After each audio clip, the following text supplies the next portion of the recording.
Hey, and good evening. This is Tiger. Welcome to my stream while the game is booting up. Hey, Jay, what is wrong with you? Where is your good evening on the chat? Why can I not see it yet?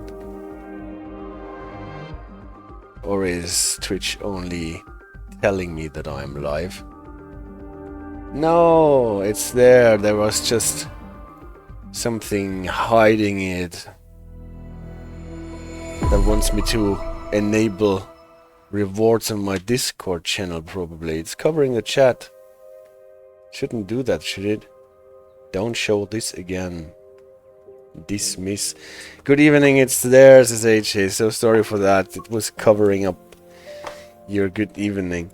Well, dismiss, says CD Raider. Yes, I just dismissed it. I thought it is enough to ignore it, but no, we have to dismiss it. And now Twitch says that my stream is unstable. I hope it will come across anyway, more or less. It also tells me that I have 0 viewers. Kiko Guitar, hello, and thank you for a first chat entry. Thank you for joining me on Twitch as well. Now there are 5 viewers, and a pencil has appeared. How has a pencil appeared? Evening, Perny. Nice to have you on the stream. I'm sorry that I did my Simrail stream last week where you were not able to join. But we will have more Simrail streams in future. I'm quite confident about that, and it is time that they do a new update or put out the new DLC, right? Talking about DLC, what are we running today? We are going to Frankfurt Fulda on the Kinzigtalbahn. Is that the name? Kinzigtalbahn, yes, actually. And I will run the ICET 411 Spectre. Very nice to see you. And well, what we talk about today is not actually something new, but it's new in this contact. What is this drops thing, says Perny. I have no idea, but thank you for subscribing for 5 months already. That is great.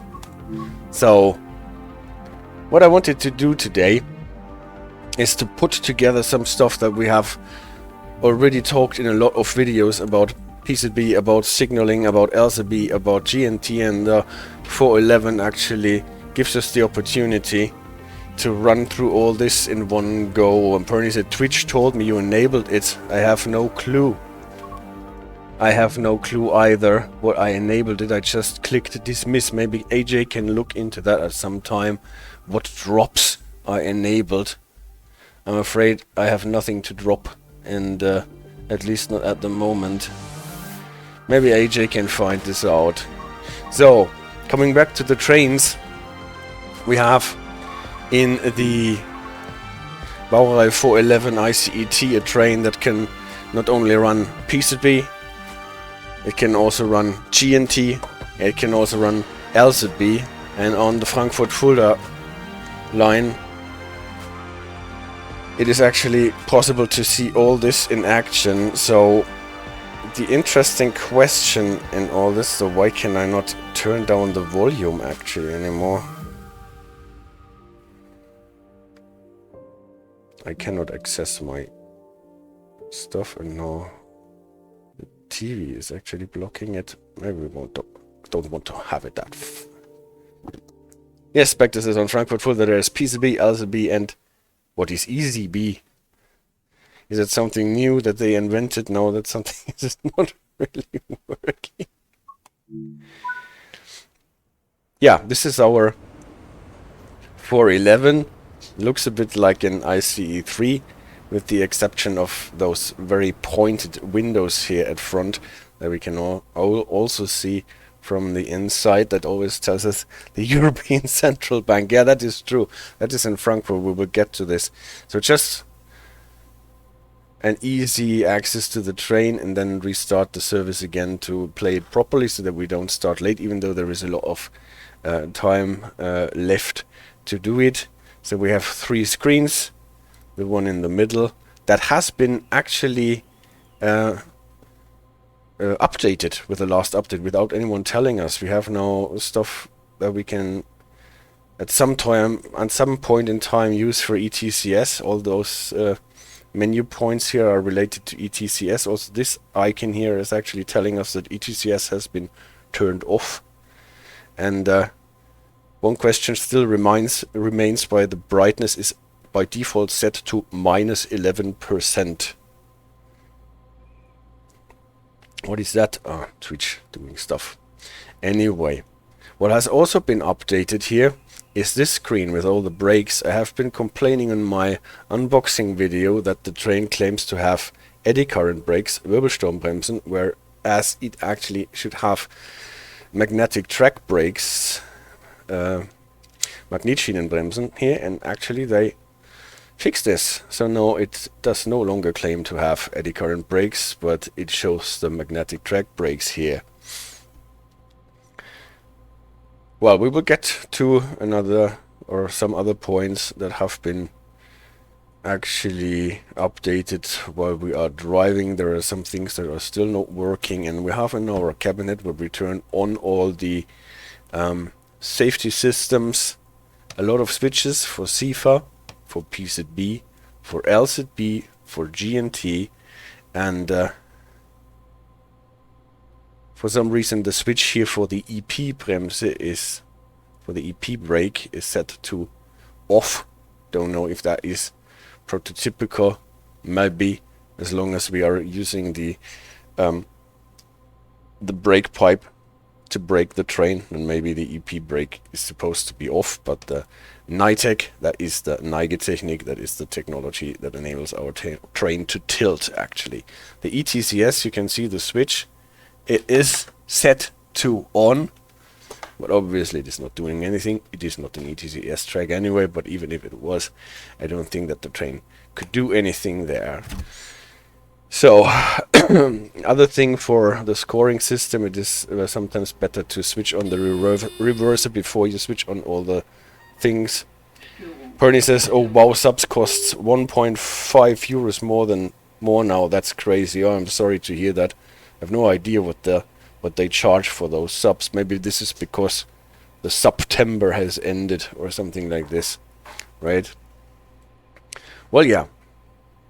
For the setup process, there's actually not that much to do on this train. AFB to according to Freigabe, that is what you set with this lever here, and then always important to get one of those screens by pressing the UD to get your fake GNT screen. So this one is totally fictional. What we see here for the GNT running on the Ebula screen, we will get to this later as well.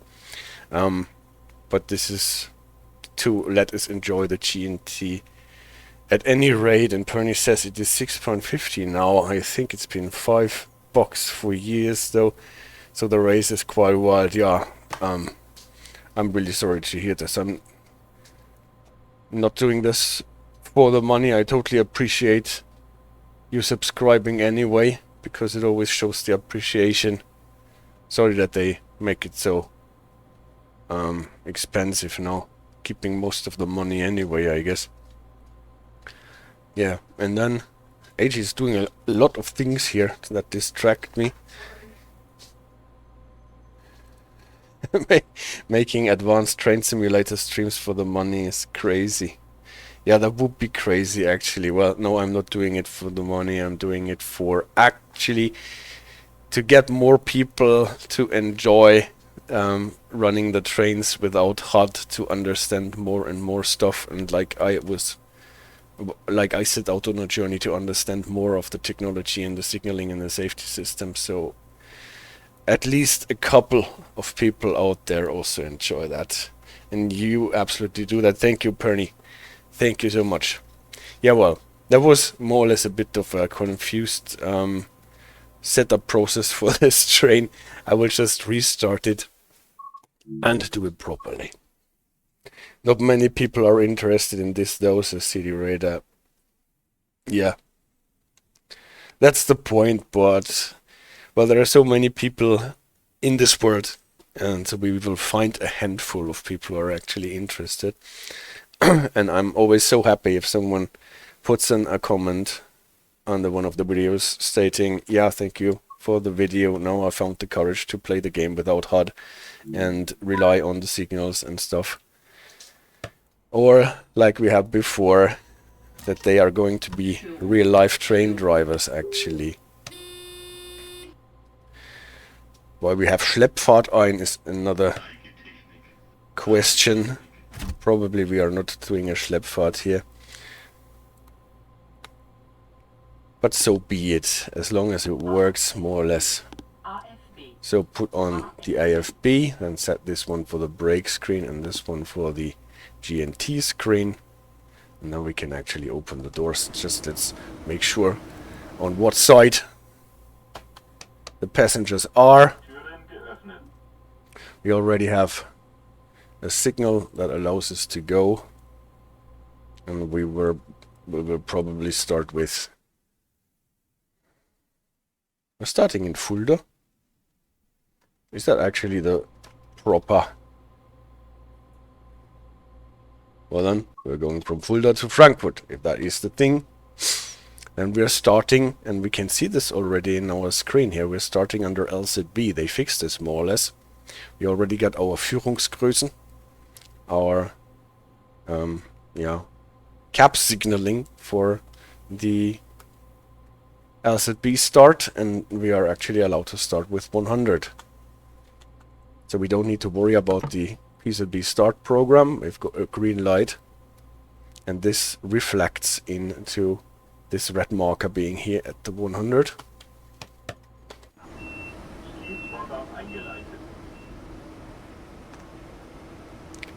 And the vertical progress bar in the HUD is back, says Perny. Yeah, this is if you use the classic HUD and then and then blend out all the elements. What we also can see is that we have an AFB holding brake on. This is why we don't need the brakes on while sitting at the station.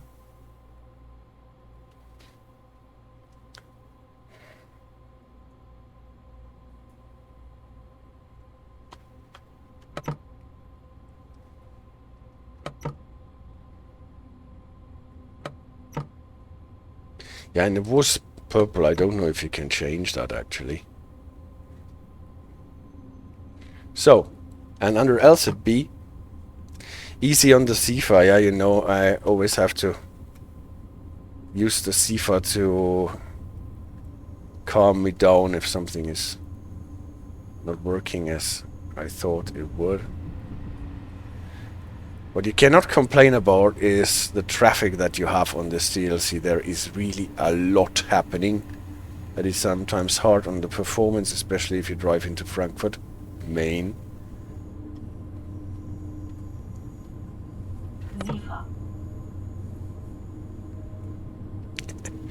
Yeah, since we're driving under LZB, we can actually ignore those signals, and this is what the stream will be mainly about.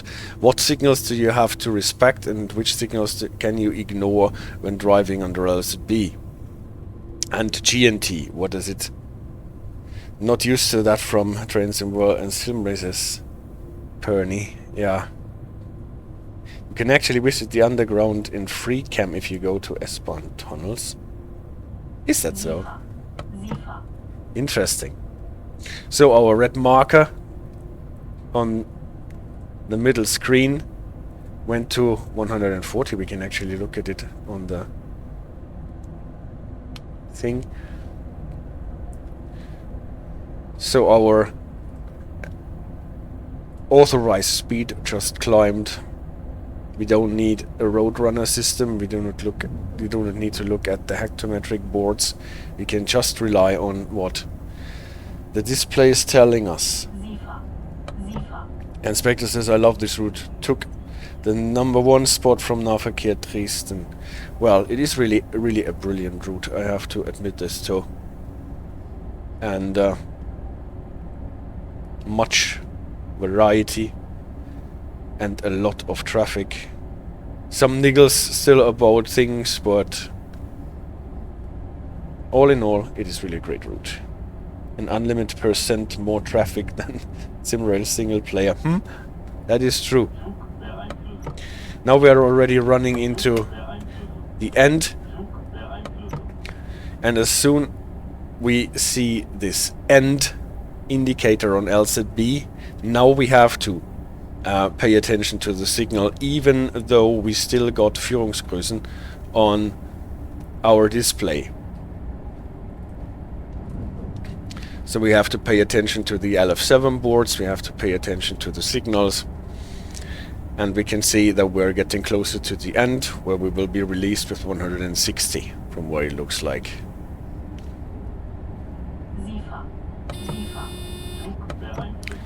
Now we're back into PZB. We heard the buzzer, the Schnarre, and always when that happens, Nullstellung, setting the AFB to 0, and then back to the speed that we want to go. Otherwise, we won't have any traction.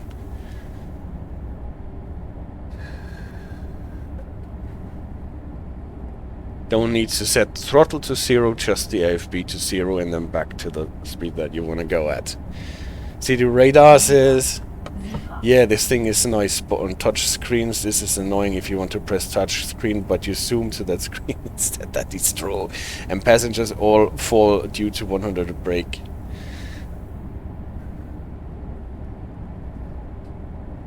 If you have the AFB braking for you, like when you do the Nullstellung. Yeah, I read somewhere that in real life actually this would have a little time frame where the AFB is deactivated so that the train does not brake when you're doing the Nullstellung thing.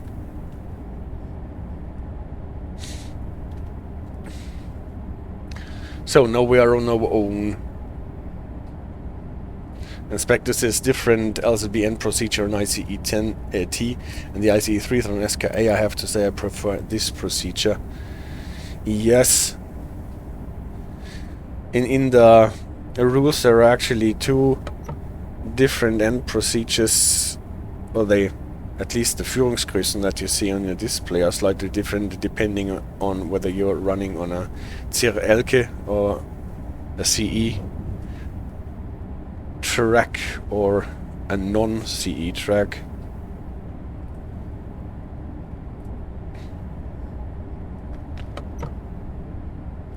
And obviously we have the more modern cab here with a split screen display.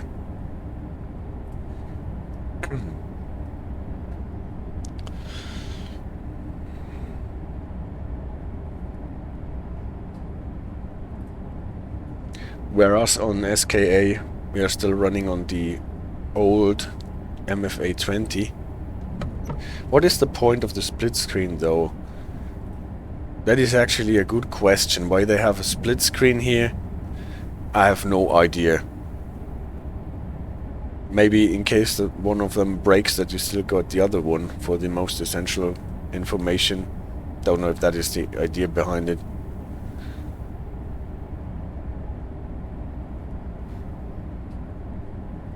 But why they would use a split screen, I don't know, can't tell you.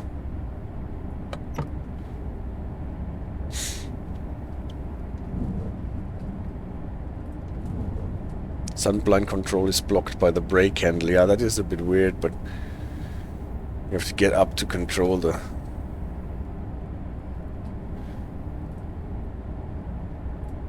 sunblind control. But since the sunblind control doesn't do a lot for you anyway, it's maybe not so important. Sifa icon is this yellow one coming up.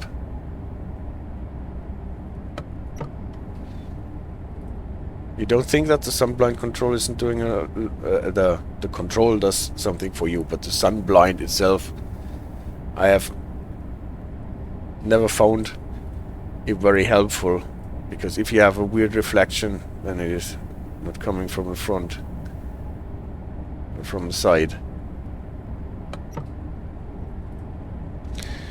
So slowing down to 150.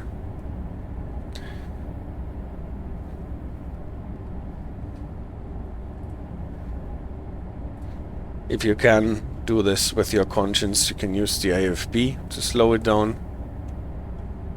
Now even to 130 signaled. And since we are only running on PZB, here's this weird high protection signal that I always mistook for a VR0 yellow over yellow signal.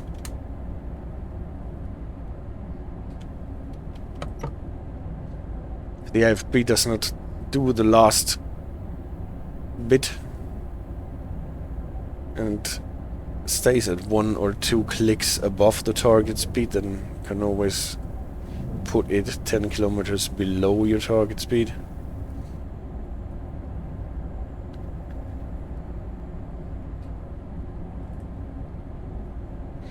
Perny, you gifted 1 sub. That is so nice for you.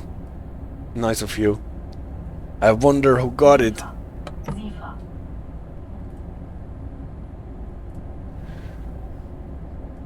So now GNT is actually active.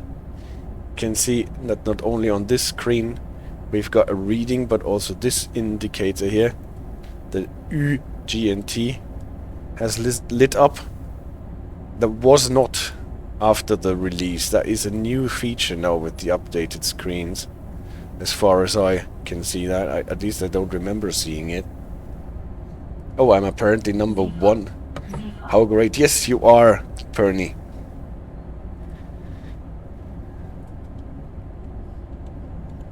GNT limit increased to 160. Yeah, can we ignore the signals now that we are running under the GNT? Nope, of course not. We cannot. We have to adhere to the signals still. We can ignore the LF7 boards now, though, and go by what the GNT is telling us. Someone who hasn't chatted this stream at all won your gift. Girish19 won the gift, so congratulations.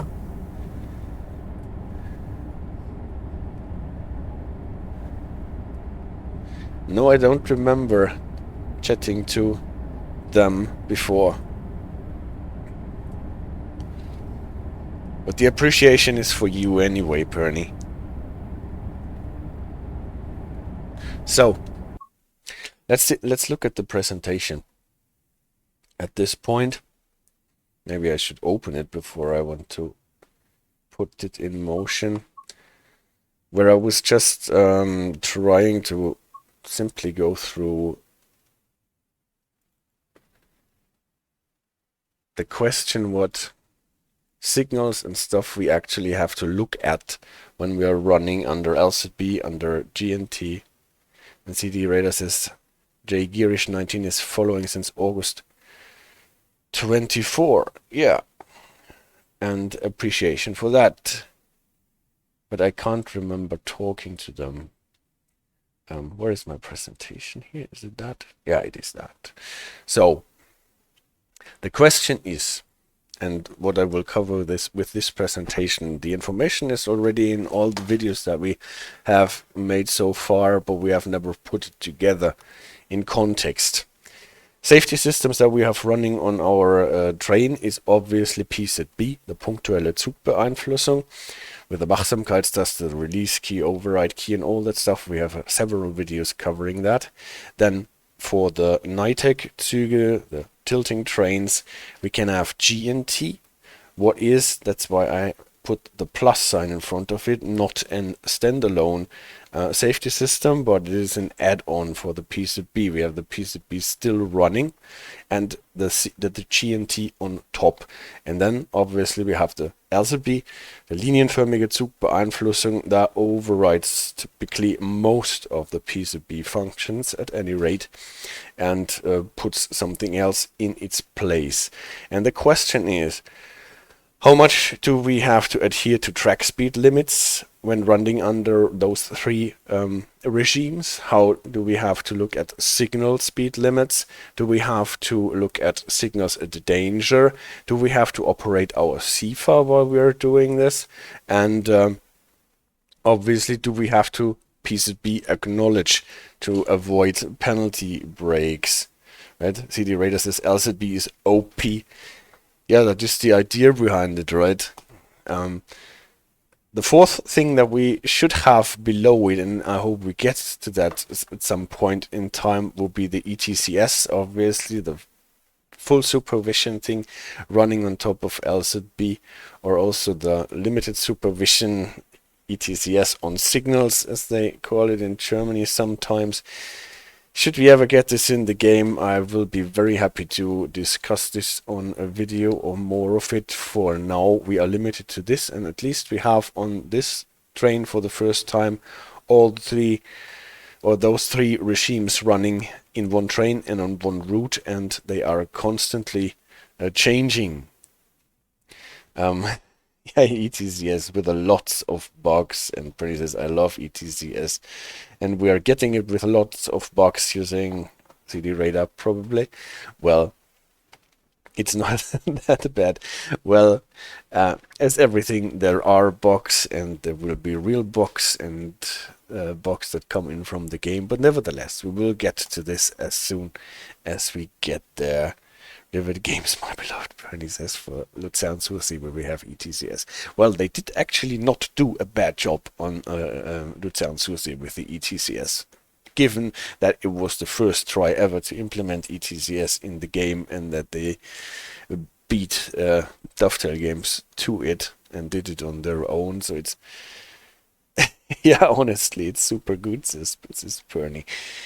There are some weird functionalities in the ETCS in Luzern Susi, but all in all, it is really a good job doing this. I hope that DTG gets around to implementing it on British trains, on German trains, on French trains, and Czech trains, Dutch trains, whatever. Yeah. Track speed limits, what we are talking about, that is especially the LF7 signs, and announced with the LF6 signs. We all know this. Those are the signs that give us the authorized speed that comes from the track. So no train, whatever its configuration is. And Red Leader 00, hey, how's everyone? Nice to see you in the chat. Hey. So no train can go faster than the track speed limits until there is something that allows the train to go faster, for example, like GNT. So this is the limit that sticks with the track. It is given to you with the LF7, and it is announced to you with the LF6.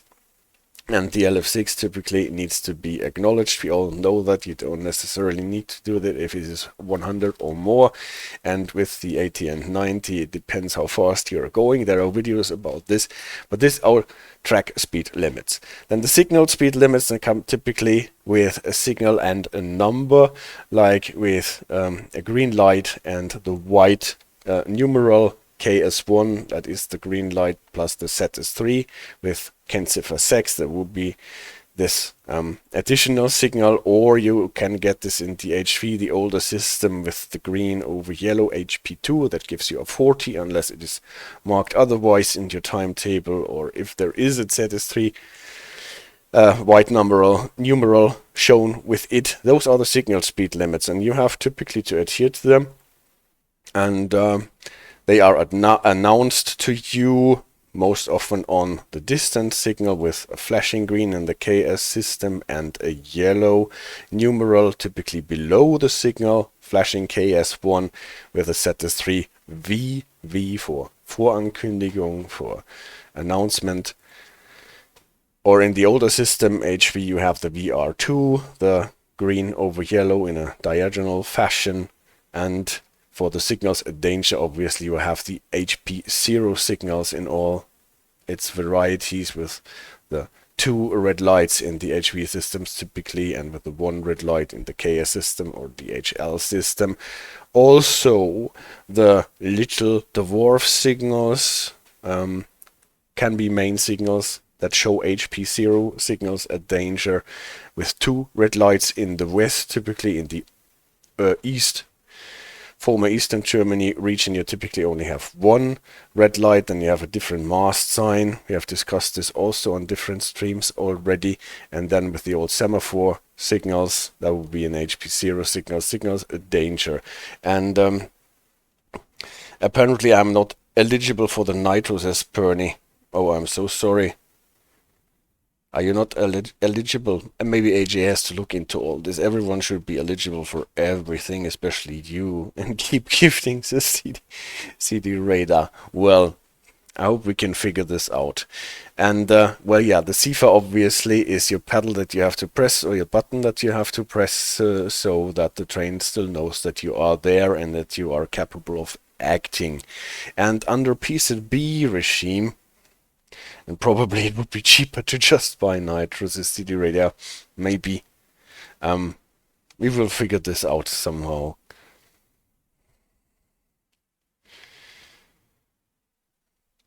Under PZB regime, you have to obviously adhere to all this. You have to press your Sifa pedal, you have to adhere to the track limits, you have to acknowledge the LF6 signs if they need to be acknowledged. You have to slow down your speed, that you don't run into the Geschwindigkeitsprüfabschnitte and all that stuff under PZB.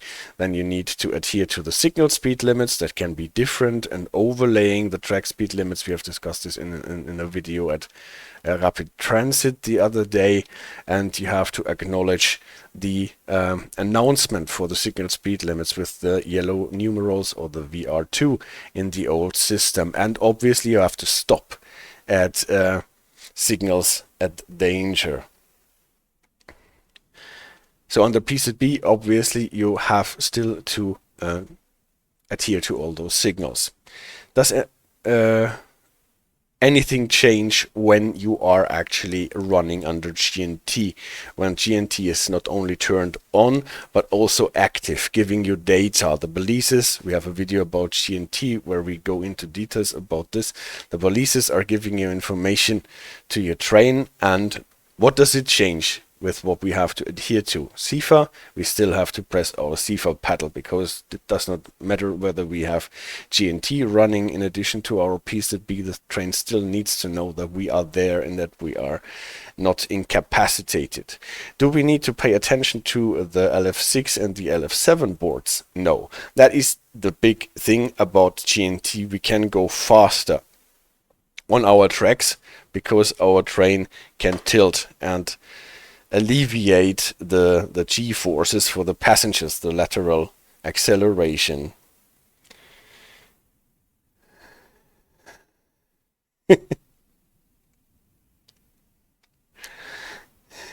Autocorrect. Bernie is autocorrect. It is autocorrecting Tiger to Tyler all the time. Yeah. That is the thing about GNT. We can go faster on the tracks. We don't have to adhere to the normal track speed limits that are given with LF6 and LF7 boards.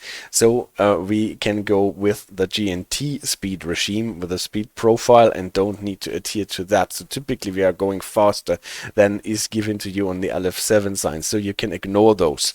And you don't have to acknowledge the LF6 signs, because would not make any sense. So you don't have to press your PZB acknowledge key, your Wachsamkeitstaste, when passing a sign like this. Those are actually suppressed when GNT is active, even though PZB is still running. So those signs you can ignore.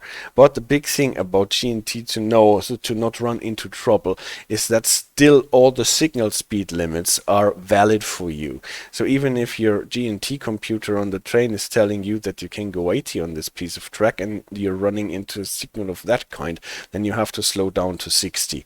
So the signal speed limits are valid for GNT, and obviously also valid are the signals at danger. So you have to stop in front of them, can't pass them. Even if your GNT tells you that you can still go 80, you have to acknowledge the announcement, what would be the KS2, the yellow signals, or the VR0 in the HV system. This is why you still have to acknowledge those those signals even under GNT to prepare to stop at the red signal. So the GNT only only dispenses you from adhering to those signals here. Typically we will get to a couple of other signals that we can still ignore, but GNT only dispenses you from that. So if your train is telling you in the game that you can go 80, you still have to look at those signals, press your PZB, acknowledge for those signals, not for those signs, but for this every signal that has something yellow in it typically,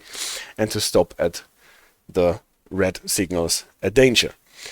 LZB, what actually is different in LZB? Are we free from the Sifa requirement? No, even under LZB, and this is not actually self-explanatory, even though we are running under Führungsgrößen, we still have to tell the train that we are here and paying attention. So we have to press our Sifa pedal. So the Sifa is running through all those regimes all the time. Even with ETCS full supervision, we will still have to press our Sifa pedal just like the Czubak Aktywny on the Polish trains where we have the ETCS and in SimRail. Under LZB, do we have to adhere to the track limits here and the signs? No, we don't need to. Otherwise, we couldn't go 300 on the Schnellfahrstrecke Köln-Aachen, for example, because you will never find LF7 signs that is giving you a 30 here that allows you to go 300, or a 25 for allowing you to go 250. No, this always ends with a 16 for 160. In other words, Sifa is always annoying. Yes, it is always on because the train always needs to know whether you just collapsed and are still there. And as long, at least, as we don't have autonomous driving trains, and still then the train needs to know if the person that is supervising the train is still paying attention. So Sifa is always there, always annoying, and regardless of what regime you're running under, you have to press your Sifa pedal. And if the Sifa is broken, then you can only go very, very slowly. We had this on the Austrian speed limits that come from law the other day. If the Sifa is broken, then there is that limits you to very, very slow speeds. So, but under LZB, obviously you go by what your display is telling you, not what the signs are telling you for the track speed limits. And differently from GNT under LZB, you don't need to pay attention to all those signals. The main signals and the additional signals, it says the Zusatzsignale and the distance signals, they have no relevance for you. You don't need to acknowledge them with the PZB. You don't need to go by those speeds. They should typically go into your display, and the LZB system should give you all the information that you need about how fast you can go across switches and stuff. So you go by your Führungsgrößen and not by the signals. They don't have relevance for you typically. If you want to, it's very useful as a brake test. Yes, this is always useful as a brake test, that's true, to use the signals to see if actually you are able to stop your train. And on the 411, actually, you need to jam in the brakes really hard if you actually want to stop within the 1,000-meter stopping distance from what I have seen. So if you want to read it up, which signals actually are relevant for you and which are not, and you can read it up in the Fahrdienst Vorschrift, the Directive 408, Module 2341. In Section 1, what is the section that tells you that if you're running a train that you have to look where you're going and watch the track, den Fahrweg beobachten. And in what is it, section or paragraph 3 in this section, you will find listed what signals you have to you can ignore and which signals you have to obey when you're running under LZB and even ETCS. And Red Leader did not check if they actually fixed it in the last patch. I don't know. You can brake, but you actually need to jam it in. And CD Radar says, interestingly enough, when Mirel receives the clear signal and displays the green color, the dead man button does not need to be pressed. I see. It's interesting. So if all is green, then the driver can just take a nap. And then it will be woken. Alright. So that is a thing under LZB. You don't need to look at those signals typically, but one good or one big exception, even under LZB, a red signal is a red signal. You have to stop there. You cannot pass the red signal, even if under LZB for some malfunction or whatever, LZB is telling you you can go through the red signal. You can't. The signal is relevant for you. A red signal, HP0, is relevant for you, even if it is just one of those little dwarf signals. From my understanding, actually, you cannot go through this even when running under LZB. Typically, if everything works out, then LZB would just stop you in front of the signal by slowing you down to a 0 speed at this point. But if it doesn't, you can't pass the red signal either. So you are not free to ignore the red signals just because you're running under LZB. So under LZB, only Sifa and the red signals, and well, yeah, you can ignore the yellow signal, the signals that warn you about a red signal under LZB. You don't need to acknowledge them, but obviously you should start doubting your LZB display if you are actually passing a yellow signal at this point, whether the next signal might not be red at this in this situation. But we will get to another thing where this can sometimes make sense. So exceptions for what I just said, when you can ignore all those signals when running under LZB, is if the end sequence, the end procedure, is already on. So even if you still have your Führungsgrößen, your display numbers on the LZB display, what is the case if the end indicator is on, then you have to adhere to all those signals and the signs and the speeds given in your timetable. As soon as it starts flashing, you need to acknowledge it by pressing the release key, the PZB release key, and then it is on for some time. And in this phase, during the end procedure, all those signals that you pass are valid. So if you pass a yellow distance signal at some point, just also press your PZB acknowledge. It's not strictly necessary at this point, but sometimes the end procedure just ends at some point, and you have very short notice to press your keys, so it doesn't hurt to start pressing the keys during the end procedure. So PZB is running again during the end procedure, even if you can't see it, so it's actually hidden. And CD Radar says under LZB active, is PZB suppressed, but 2000 Hz magnet would work? That is an interesting question. I think they would work, probably, but I don't know, never tried.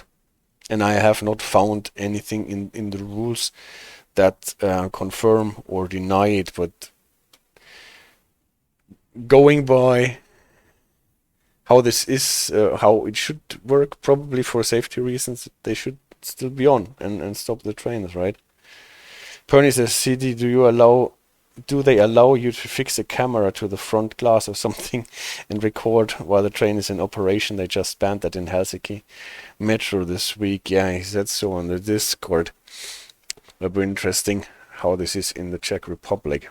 So, during the end procedure, look at the signals and stick to the signals, and prepare for going back to PZB control. And also there is one exception, that some signals need to be obeyed if you get a written order to obey them, even while running under LZB. This is also an exception that is in the rules, and the B is for Befehl, order, train order, on the violet background that I always use to symbolize train orders. So what can that be? For example, that you have to adhere to even while running under LZB, temporary speed restrictions. Temporary speed restrictions, you are free to ignore them while running under LZB, because they should actually be given to you by the LZB center and fed into your display. But sometimes they are not, and then you can get a train order to obey them anyway. That will be the sign that announces a temporary speed restriction. I have not seen them in the game yet.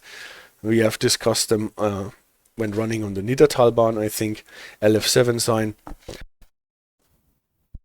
announcing it. Number is as usual, and it's typical that you have those yellow lights that are in a different orientation diagonally than the VR0, and the start sign would be the LF2 with the black A on yellow ground with a white border. Those are temporary speed restrictions. I have not seen them in the game yet, but they can be ordered to be relevant for you under LZB. Also, technically, the LF4 and the LF5 of the Western, the DS301 variety, but they are also they are only used on secondary railways on Nebenbahnen, and I don't think that it would make any sense to have LZB running on a Nebenbahn. At least I don't know of any case of that, and it would probably make no sense financially to have them on a Nebenbahn. But if you should run into a situation like this, then running under LZB, they should be ignorable for you. Whereas the LF4 and LF5 signs that are speed restriction signs that you can only run in Eastern Germany, DV301 signs, that's the one with the corner board, the Eckentafel, that looks like someone's portrait has been ripped out of this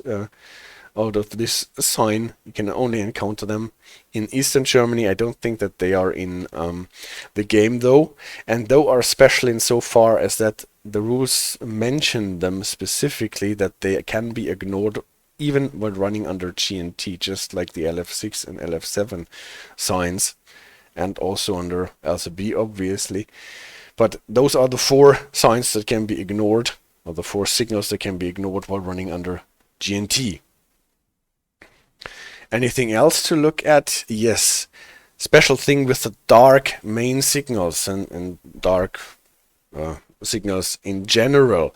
Typically, what do you need to do when only running under PZB and you encounter a dark main signal? You have to treat it as an HP0, as a stop signal, and the dark distance signal as one that announces that you have to stop at the next main signal because of this mast sign.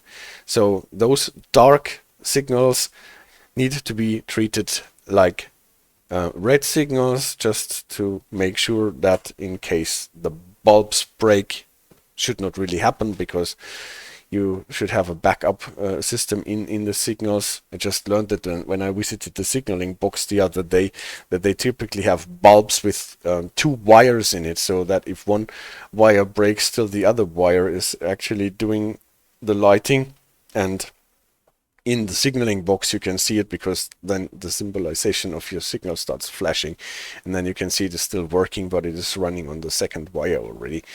And then as soon as it is possible, someone can go there and fix the signal. Yeah, but if it happens that a signal is dark, actually you need to treat it as a red signal. But under LZB, you can pass those signals. That is the Dunkelschaltung, the dark switching process. If you have LZB trains and non-LZB trains running on the same piece of track, you sometimes need them. It's a bit much to go into it at the moment, but you can run into situations where you can switch the signals off, not with marker light that we have encountered the other day, but totally dark for LZB reasons. And then you can ignore them while running under LZB, but if not running under LZB, you have to treat them as stop signals, as red signals at danger. And the specific about this is that this actually holds true until the end procedure ends. So not when the end procedure starts, but those signals can still be ignored as long as the end indicator is lit up and the end procedure is finally completed. So those signals can be ignored a bit longer than the other signals here.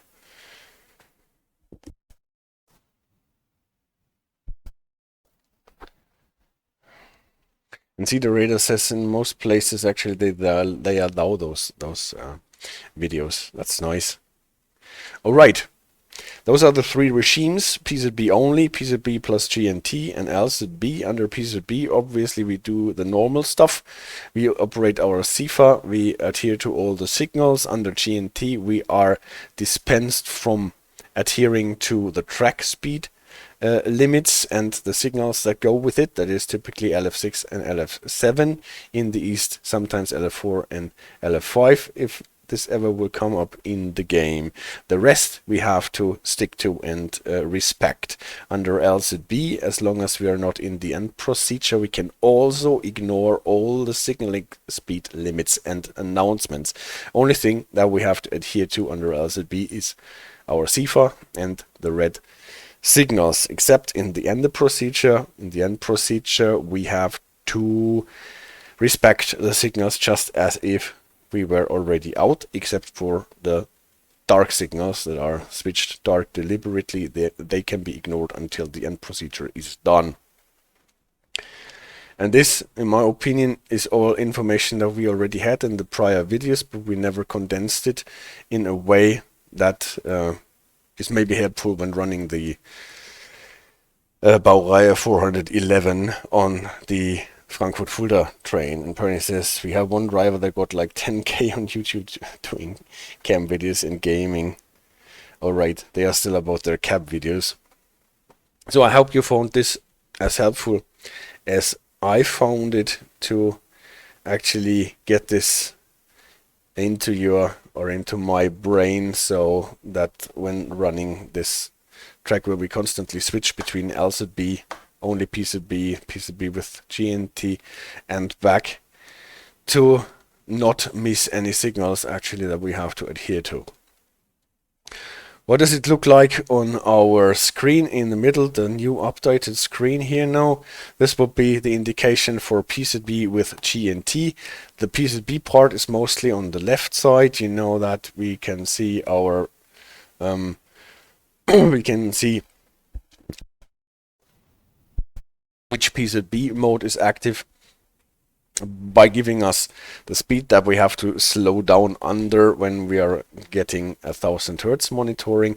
Here we get the yellow 1000 Hertz and the red 500 Hertz indicator.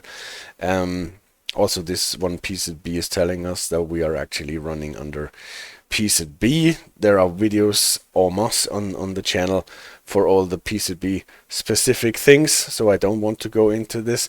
One thing that I want to go into though, even though the screen got updated, we still don't get a specific indication for a restricted monitoring.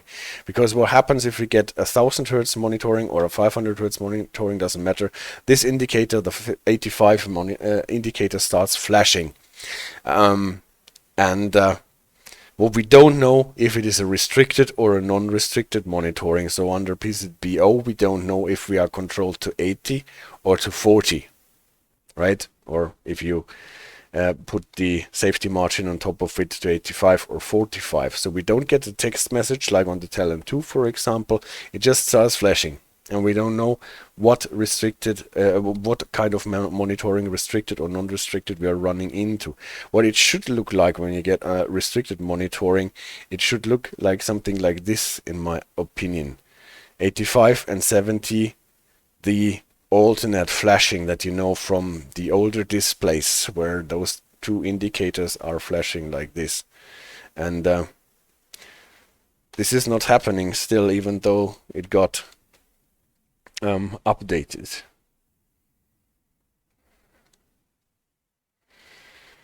Red Leader says, heard in real life the 85 blinks at a different rate if you are restricted. I've heard rumors of that too, but from what you can see in Susi, for example, and from what I've heard from this Ramagani guy that has this, that is a German Train Sim World ambassador, it should actually do this alternate flashing with 70 and 85 in the same spot. Maybe it is still a different software version where you have the 85 flashing faster or not. I was not able to actually verify that. And CD Radar says, and there was also a funny situation where one YouTube content tram driver got on the wrong track and the Twitch content driver came right behind him. So they both had a funny encounter. And Red Leader says, yes, that's what I heard, but I have no way to know if it is correct. Well, anyway, we will still have an eye on it. Maybe we can actually see it flash differently in a different rate or whatever. This is still an open question, actually. The Sifa is here in this yellow thingy. It looks a bit clumsy, this icon, in my opinion, with this big shoe.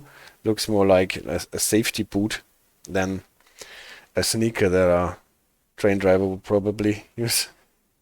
Real life ICE driver used to come here. Yes, the Ronnie guy, right? Ronnie the TF, he could and would tell us if that is actually a thing with different frequencies and flashing. It is weird, actually, if that is the case. The working theory is that in real life it blinks at a different rate, but they did not model that in the game. Maybe it is so. The only thing that I know is that it actually should do the Wechsel blinking, the alternate flashing.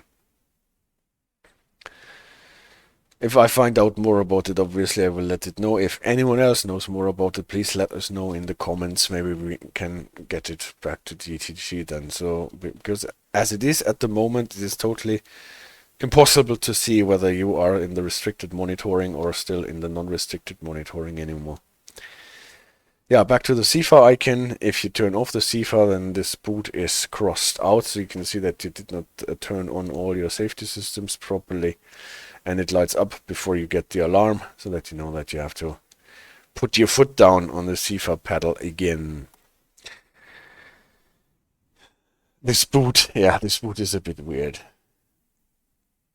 It looks so clunky.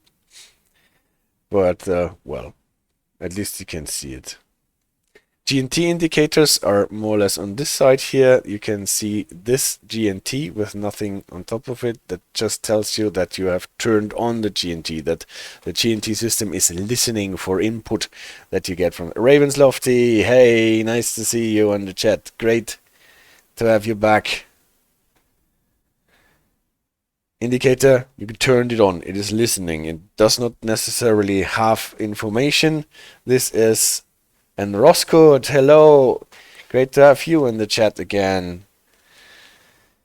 Does not necessarily tell you that you're getting information from the balises in the track, but this is what this indicator is for. The Ü, GNT, Ü, Umlaut, German for Überwachung, most probably, that supervision, that it is actually active and giving you a reading and is supervising the speed that the train got from the balises.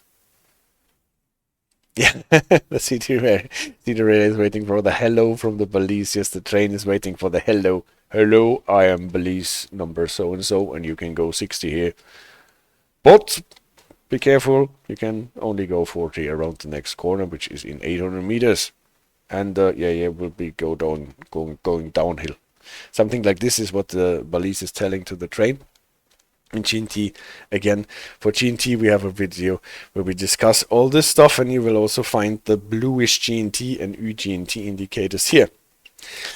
Then that is the fictional part what we have in the game, where they just give us the GNT readings here for what is actual, what we have to adhere to at the moment, the ES profile, what is the, well, enhanced speed profile for the GNT, and what we have to expect the next one and how far away it is. Sometimes you get some weird readings in the game for that. Sometimes it will stick with 0 meters for quite a distance.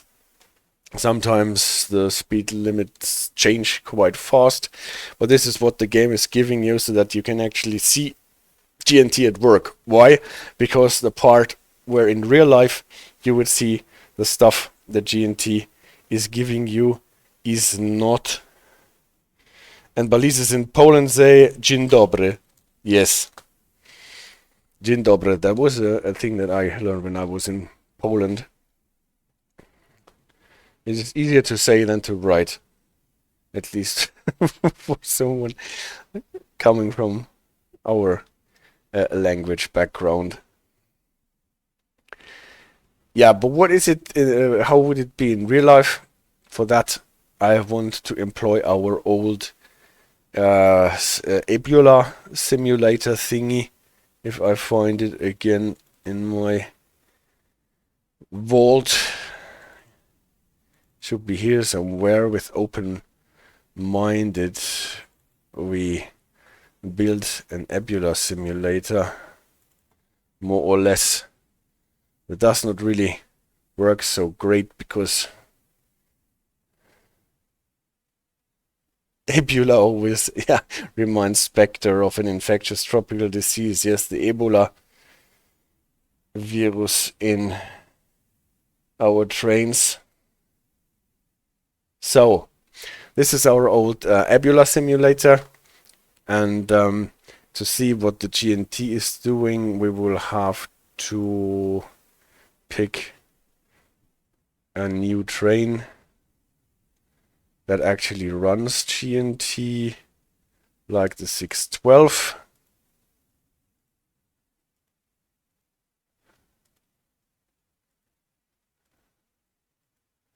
Oops. Some of it, and load it. And then in the Ebola screen in the game you can only see like the background, all the lines and the fields, and in real life it would look something like this. You have some header information, and then on the left side you have a speed profile. You always read it from the bottom to the top, and the diamond here tells you where the train is at. And then you have the mileage in this column, more or less, and the some text that tells you what happens here. So here you can see, for example, that you are at Chemnitz Hauptbahnhof. This is for Tarante Rampe here, obviously, and when you are passing the exit signal for ASIG, Ausfahrsignal, here you can see the yen sign. For here is where the anschließender Weichenbereich ends, and here, for example, it tells you where the GNT starts. Here you pick up your first GNT balise. Then you're passing a block signal, then you are going to the stopping point Chemnitz-Hilberndorf, and so on. Block signal, entry signal, home signal for Niederwiesa, here the exit signal, here the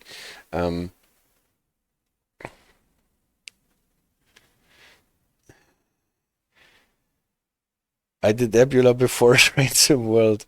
Yes, the annoying thing is that we built this thing, and open-minded did really great, or made really great Fahrpläne for it and the data for it, and I more or less programmed this in Excel with some macros to work, and if you don't use it for the game, it actually works quite nicely. But the problem is that the game is running at a different speed than our simulation, so you cannot really use it. It is a bit annoying, but sometimes it looks quite nice, even as a button where you can switch between day mode and night mode. But he was using Azure V6. What did I do? Alright, so this will be the indication, and you can see where GNT starts and where it ends, what you can't in the game. And what is the difference now? Here in this leftmost column, where you can see the speed profile starting at 80, increasing to 100, 110, 120. And here you're getting already the speed profile for GNT or not GNT. So here's a button typically where you can switch between GNT on and GNT off. So that will be the profile that you have without GNT, and with GNT on you can see the numbers increase. At this point here, where GNT starts, all of a sudden it increases from 100 to 110, and the other values here are just upgraded. So this is how you would get the speed that you can go on under GNT in real life. You just see it in your Ebola and not in the way that the game is presenting it to you. Wuhan-Marburg route is on the roadmap, says Spectre. Yeah, maybe that will finally give us Ebula and ETCS. I think it will be some time until we get Ebula in Trainsim World, but why not? It can't be so super hard to implement it. So if you don't have Ebula for some reason and are going according to plans, paper plans, what would that look like? I also made a page where you can create the Buchfahrplan out of the data that Open-Minded provided me with, and in a Buchfahrplan, in a printed version of your timetable, you would have two columns, 2A and 2B. 2A is the speed column for non-tilting trains, for not GNT trains, and 2B would be the column for the speed profile according to GNT. Oh, I can tell you're an office work. This is Bernie. Am I? All of this Office 360. It is, I think, Office 2010 that I got somewhere for a little money, because I was able to buy it from my work, so as a private license, but because they were using it at work anyway. So, and this is what I'm using. I am not using 365. I'm not paying a subscription rates. I'm using the old 2010 Excel, I think it is. Nevertheless, this is what you would have in your printed Buchfahrplan. Two columns, one with the normal speed profile and one you can see with the enhanced speed profile for GNT. So this is how you would get your information in real life. And because all of this is not in the game, we don't get a Buchfahrplan and we don't get an Ebula in the game. So they more or less took the Ebula screen here. You can see it. We have all the lines in it, but no data, and they just put the GNT profile data for what it is valid at the moment and what will be valid at the next changing point in this screen, so that we have some information. Wait, 365 means subscription. I thought it was just the name of the product. Don't ask me. Don't ask me. I thought it is a subscription model. But since I do not own it, and Red Leader says, yes, 365 is the subscription they want you to get. You can also pay monthly. Well, I'm old school in this, and then I just can also use the old school tools for that. It's enough for my... That's lovely, says Bernie.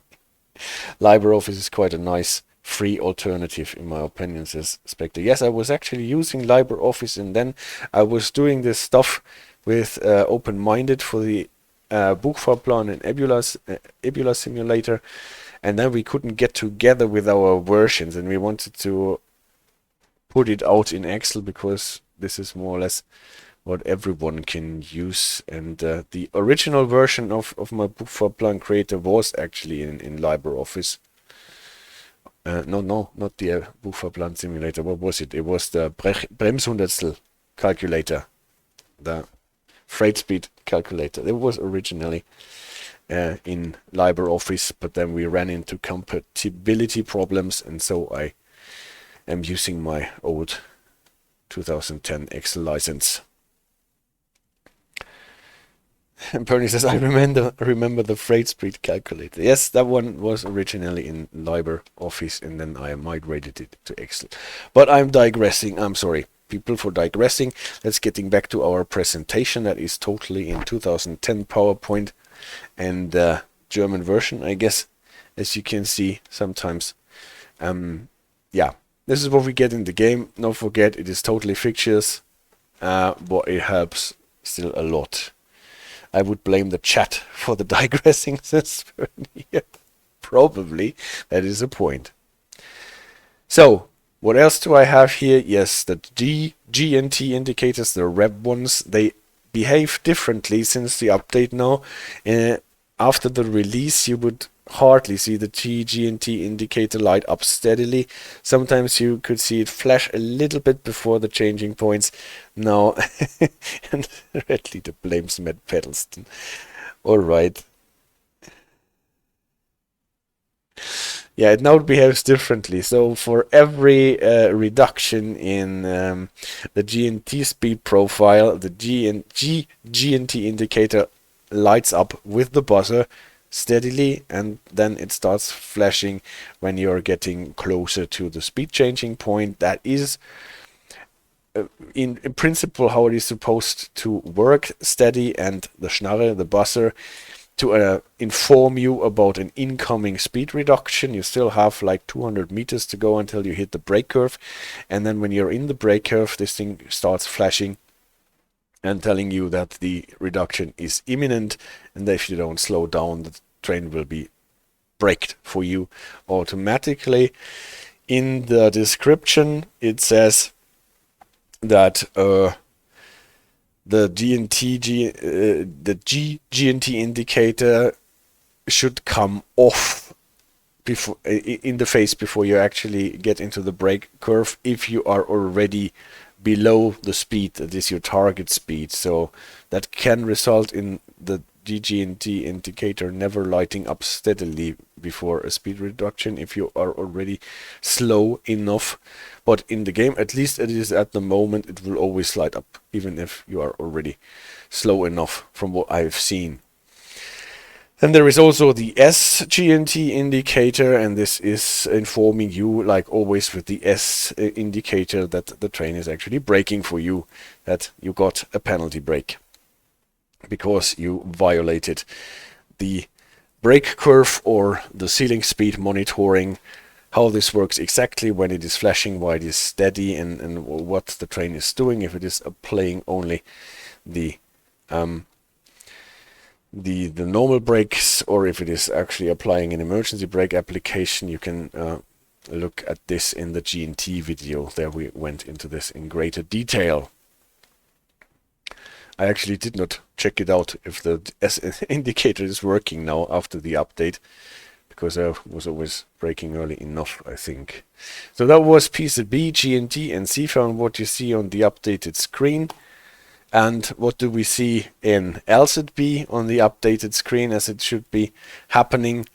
The B indicator here, that is often on as soon as you switch on your LZB switch in the cabinet, telling you, just like the G indicator here, that LZB is turned on. Why this B? Maybe because it's bereit, ready for input.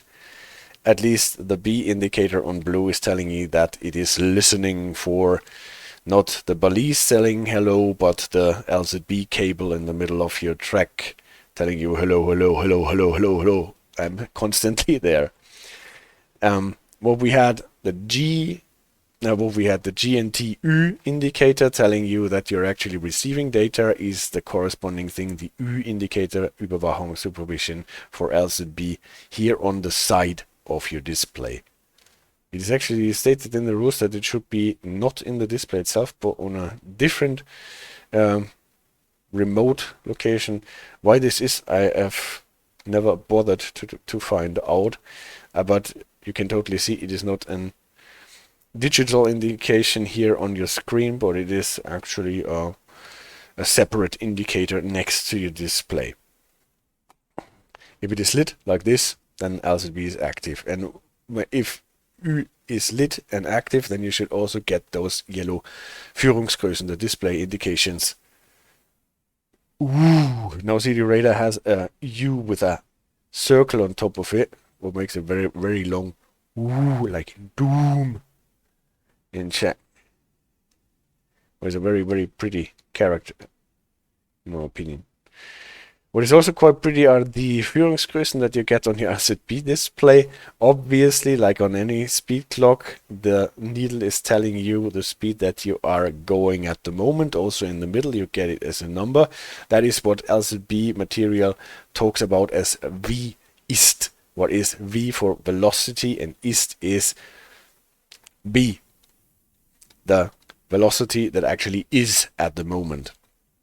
And The red indicator, the very small red indicator, is telling you the allowed speed, the V sol, and this is even not only the ceiling speed that you're going or allowed to go at the moment, but also if you are going towards a speed restriction, you can see how this moves towards the speed restriction, so it does not snap downward from 200 to 160, for example, if we are going slower, but it will move gradually around the speed clock, reflecting the brake curve, so that you can brake along this, a bit like the ETCS indication when you are approaching a speed limit that we have seen in the SimRail simulation of ETCS. But here you don't have this big bar like on ETCS, but only this little red marker that is telling you that when you're running into an increase in the track speed limit, then it will actually snap from 160 to 200, for example, taking into account your train length. Is VSOL allowed speed? It's used with the cruise control on Luzern-Sursee. That is the AFB. Sometimes the cruise control names VSOL.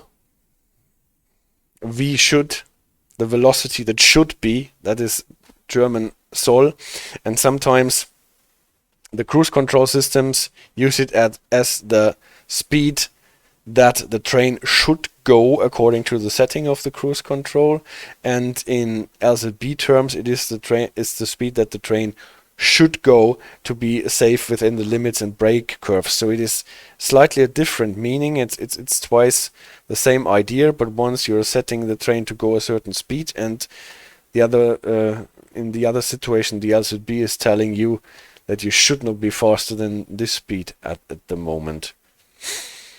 So depends on whether you are telling the train how fast it should go, or LZB is telling you how fast you should go or should not go faster than. Yeah, that is the difference between the actual speed, the velocity that is, and the rev1 is the velocity that should be according to the data that you're getting. So I can put my VSOL in my VSOL, but I probably shouldn't. Actually, that's the idea, right? As long as you're increasing, you can use the AFB to set it according to the red marker. So the yellow marker is your AFB setting, and if the red one is increasing, then you can follow it with your AFB setting. So you can see, you can follow the AFB VSOL, can follow the LZB VSOL, and then it is up to you if the LZB speed is actually decreasing, if you're setting back your AFB, or if you're just using your brakes. That's up to you.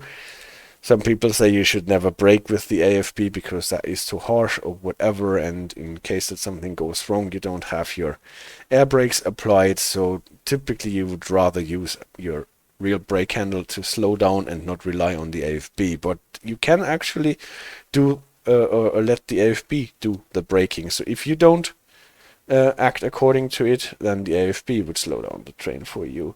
And CD Radar says if you put AFB to max velocity, the yellow square will not overpass the red triangle.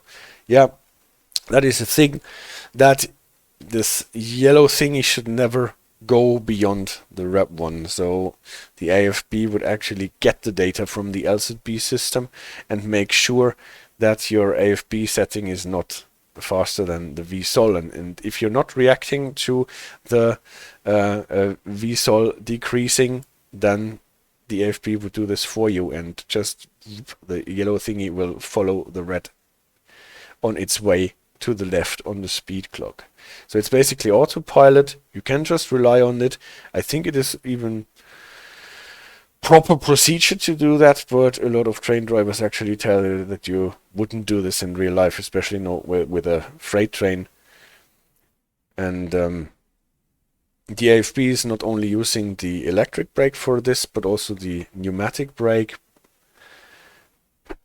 But this is actually up to you, inspectors. I read somewhere that train drivers are encouraged to brake manually and not let AFB decelerate. Not sure where that was. Yeah, you read that a lot. That a lot of train drivers will tell you that you should not use the AFB for decelerating. You can do it. It works in the game. I think it works in real life as well. And but you probably should not do that. If they are encouraged or not encouraged, I don't know. Might actually differ between different railway carriers. But it's actually a legal procedure, as far as I know, to let the AFB do the decelerating. And just wait for it. The target speed, that's the third speed that you can stumble across in the LZB documentation, is the velocity target, Ziel, and that is what is shown underneath the speed clock. This is where you should be getting to, right? And here it shows a 0, that means you should get to a stop.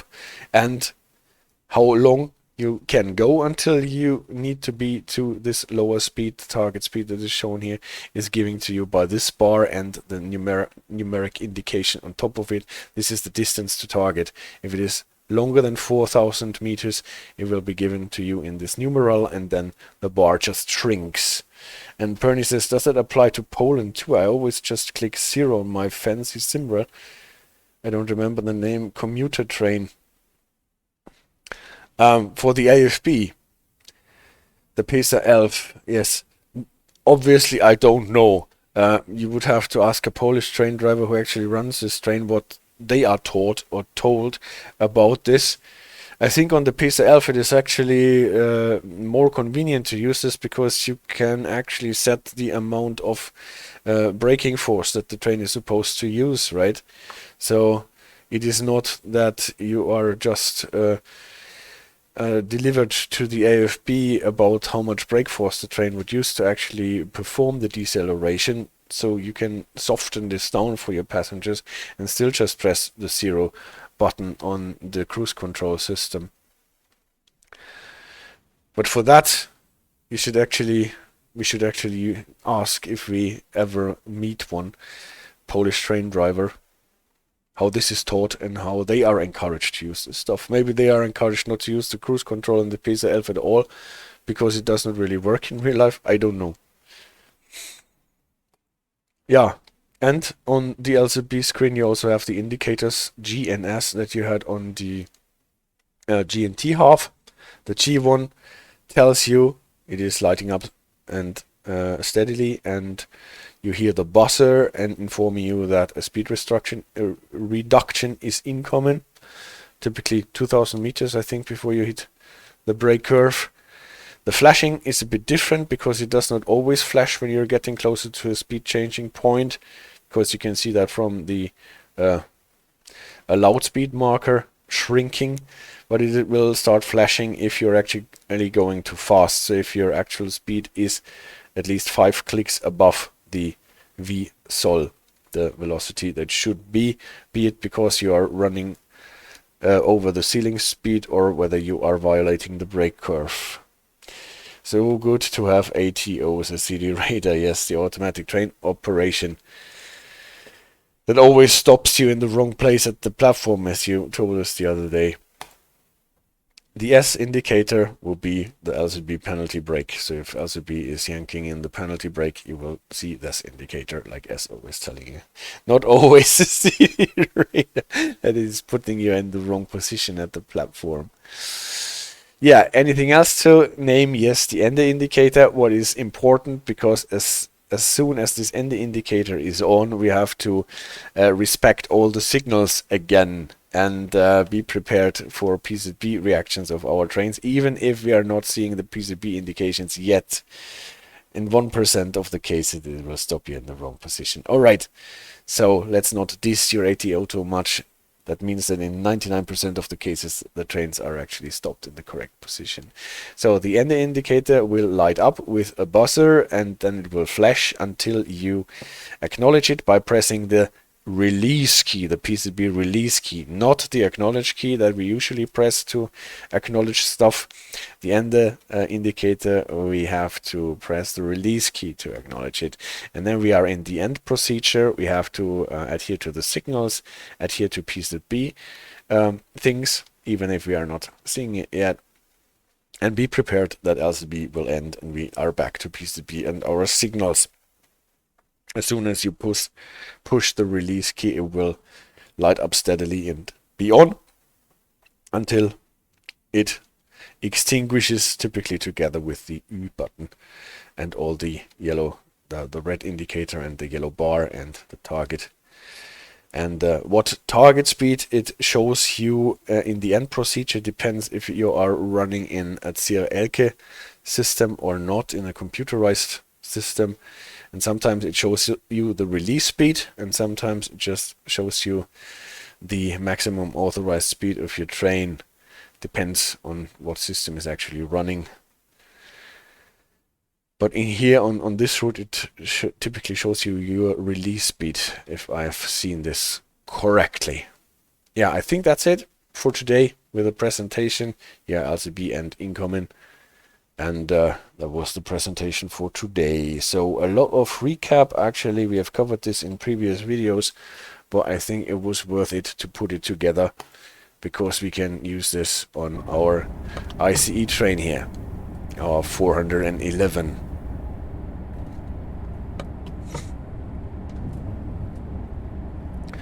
So what are we into? We are obviously running under PZB and GNT. Feed is active, U indicator is on, and this corresponds with us getting profile information on our fake rudimentary abular screen that we only can see if we press the UD button on one of the displays.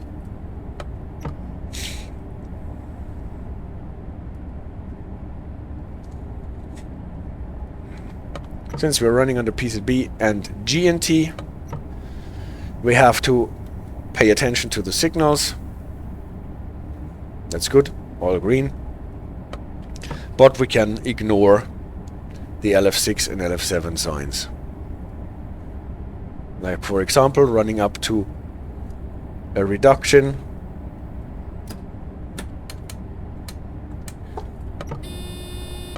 Here, GNT indicator lighting up.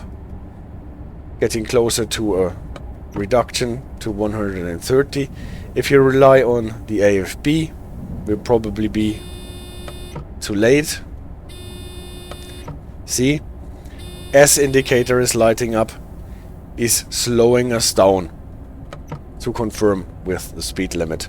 Next speed limit is 120. So GNT penalty brake, as we have seen, does not necessarily stop the train, but slows it down until we are slow enough to confirm with the speed profile. ICE 1 coming on the opposite track. You could just see the G indicator even though we are below the 120.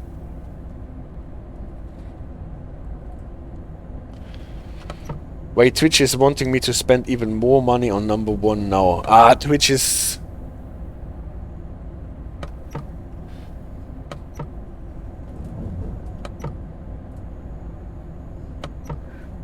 such a one-armed bandit. You are number 1, Perny. Don't spend any more money.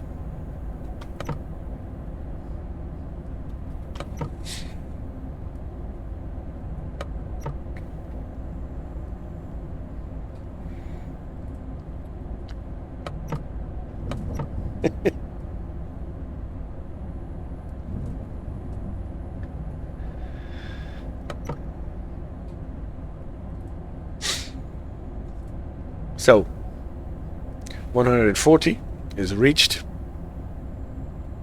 It just changed. Maybe if we are clearing the bullies.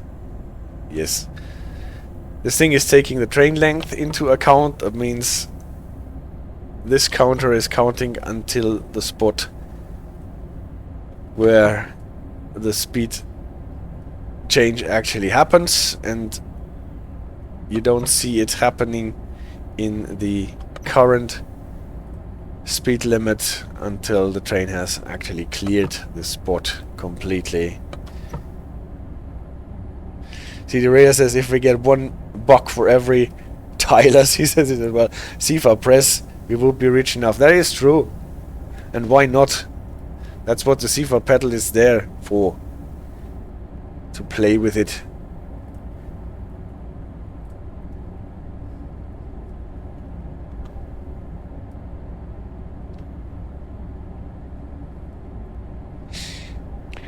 Fernie says no clue what it's saying. First it said sub to become number one. Then it said you're now number one, and now it says cheer to be number one. Maybe there is a second thing where you can be number one cheerer next to number one subber as well.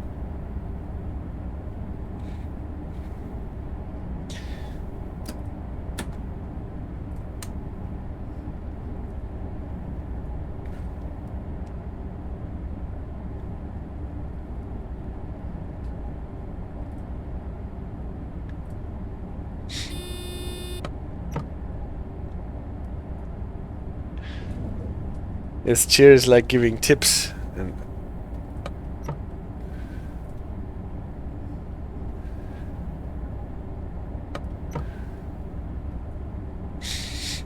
I think there are really actually two tables. Wait, I can be first number one subnet and one number one bottom, please. Number one butter.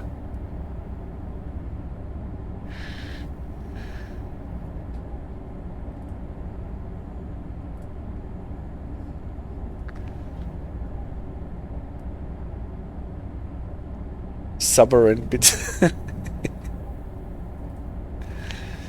As long as you don't go bitter about it.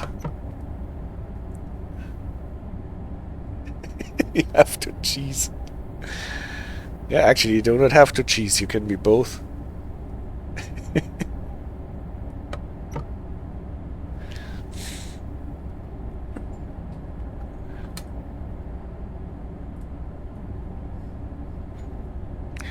So even though you can ignore the LF6 and LF7 signs, you can always use the LF6 signs to give you an indication how far it is to the speed change, because typically the GNT speed changes happen in places where you also find an LF7 sign, like here. Poof.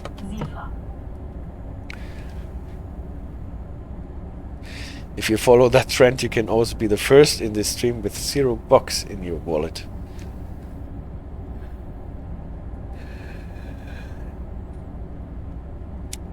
Says Red Leader.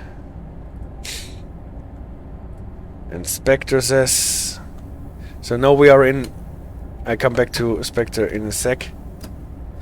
Now we are in this weird part where we have 160 and the next profile is 160 in 0 meters for quite some time, or for quite a distance.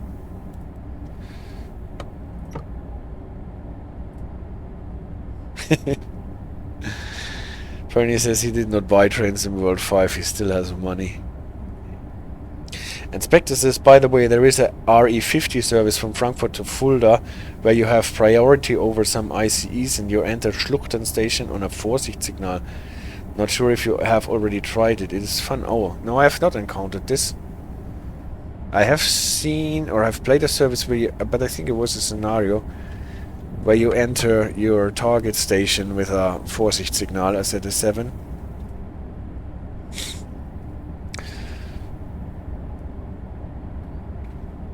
But there are still some RE50 services, I think, where you have a quite weird formation that you cannot really break, because you have a Baureihe 146.2 at the end that is constantly refilling your brake pipe.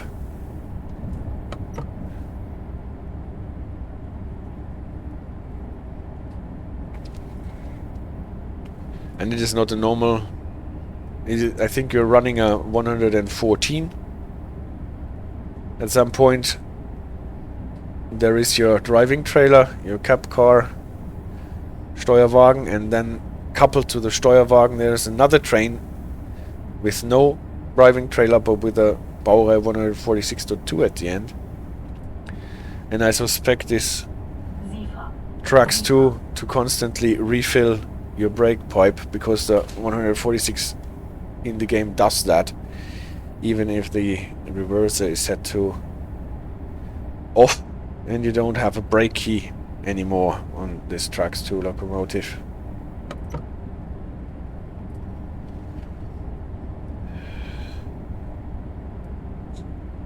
But 4540, I will check this train out, Spectre.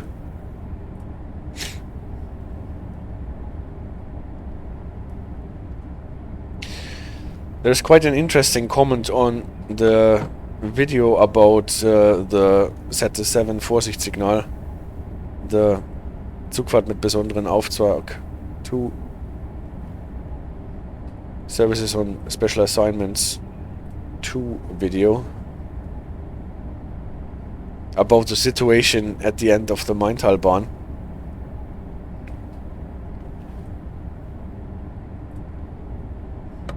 Because the Zugdeckungssignal at the station is missing one of the 2 red lights that it should have.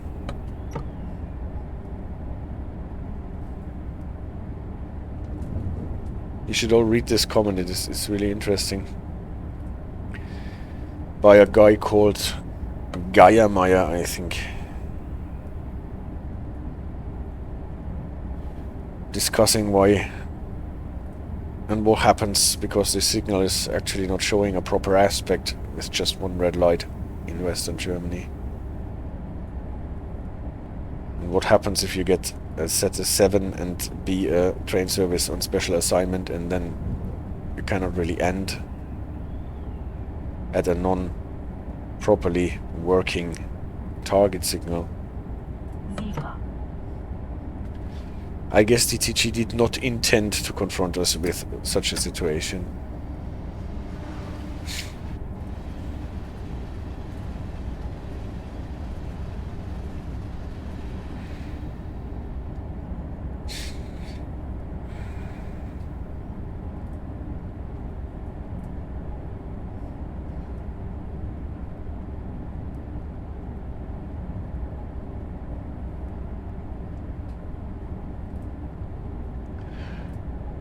Red Leader says, does anyone know where in the air show the mastery is understood? He unlocked it but never got to see it. No, I don't know. I don't think that I unlocked it yet.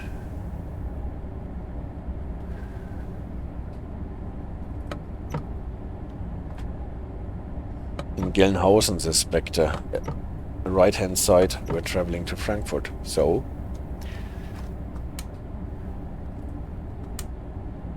problem solved.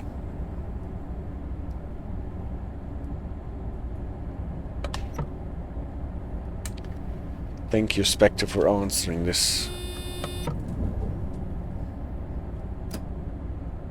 Those people walked very precariously towards the edge of the platform.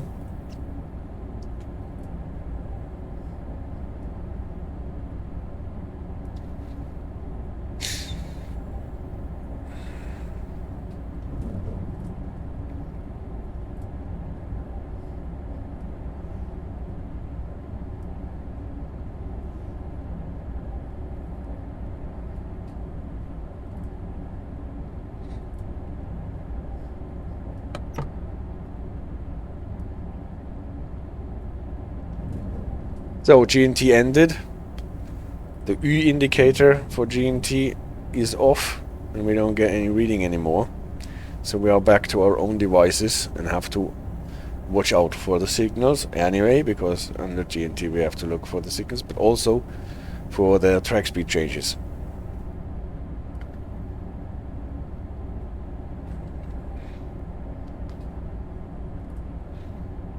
Sifa. Sifa.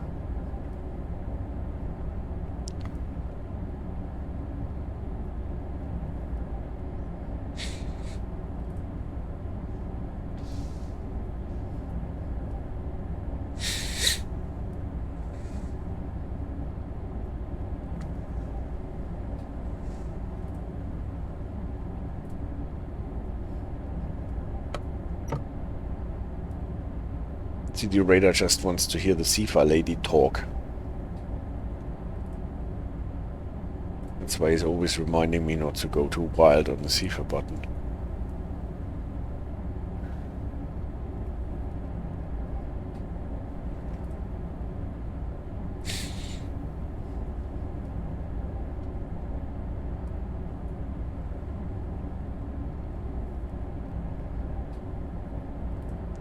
It is always you. Sifa. Sifa.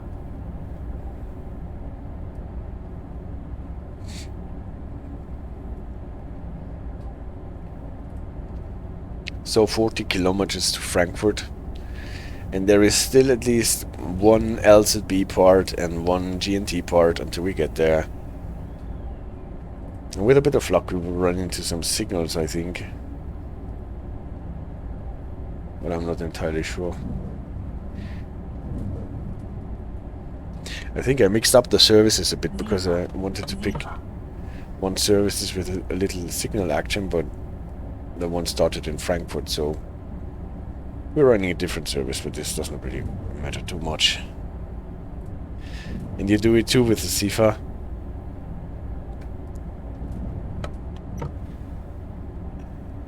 Yeah, why not? This is what it is there for. Then at least the train knows that we are alive.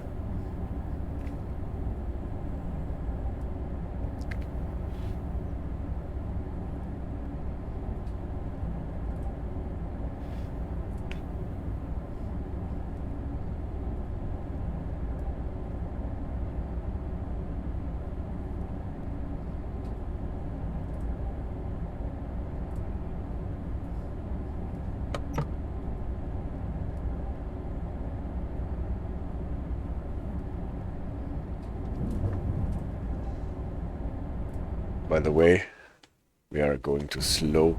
I missed the increase in track speed to 160. I thought there was something like that.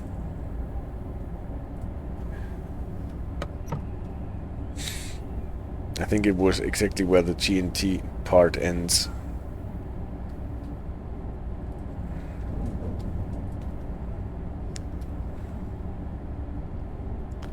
Shouldn't we get the LZB part soon? Yes, you can see the sign and you can hear the buzzer and you can see the U indicator lighting up and you can see your display indications and you can see that the red indicator for the V sol climbed to 200 and at the same time the Sifa was active under LZB, so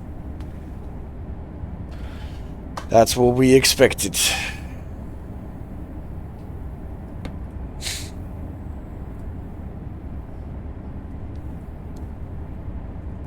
And just to prove what CD radar said, if I try, no, I can't do this while I turn in. If I try to set the AFB to max, it does not go beyond 200.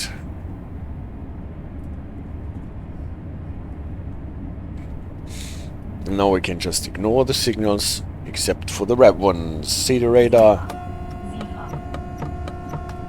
Redeemed, honk the horn. Actually hear it louder if you're inside your train than on the outside. So you can press something else. That is so nice of you. But as we know, I have to press the Sifa anyway, even under LZB.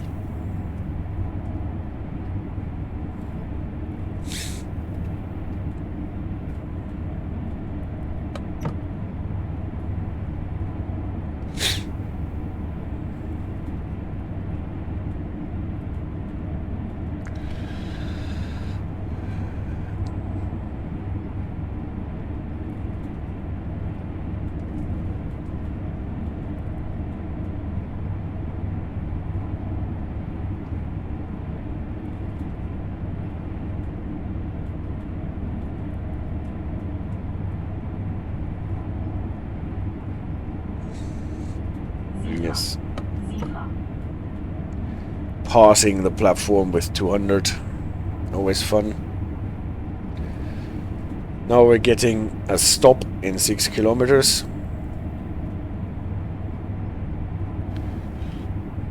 Are you driving the standard timetable or the Expert 101 timetable? No, it's the standard timetable. I actually did not buy the Expert 101 yet. Indication changed. We do not need to stop.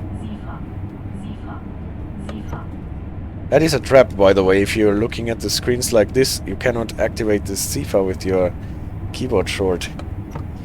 On Thursday, says CD-Rare, I traveled by train in first class and the carriage was right behind the locomotive, which was quite unpleasant because Mr. Vectron often blew his horn quite loudly and it was impossible to sleep there.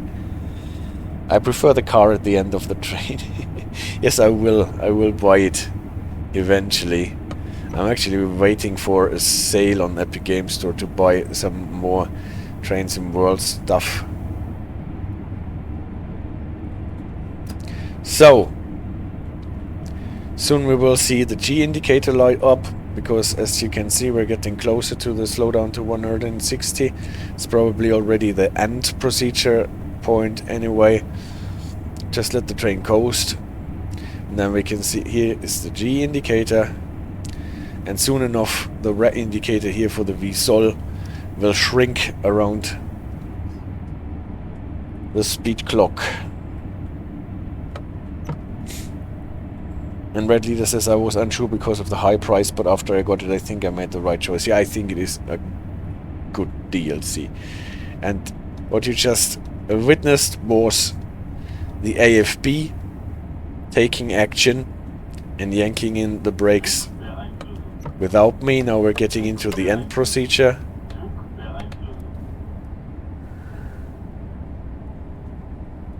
Acknowledge it with release.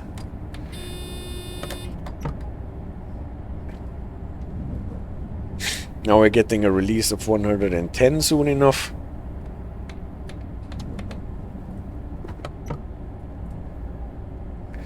Now I'm braking before the brake curve.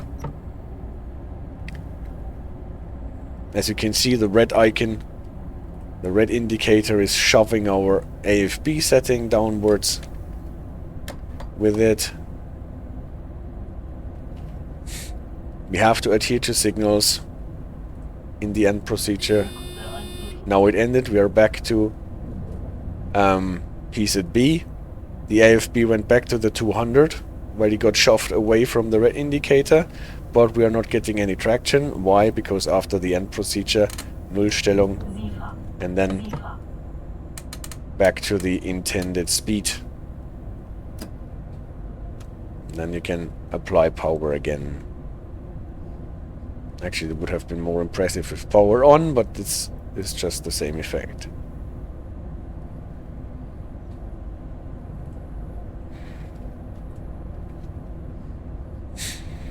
And we are back to our own devices, PZB without GNT.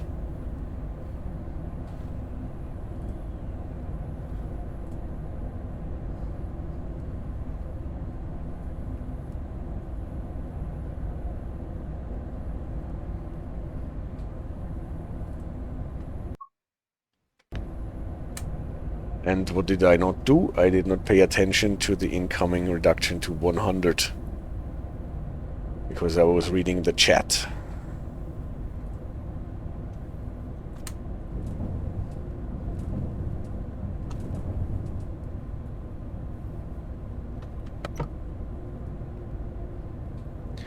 Passing Hanau now, I think.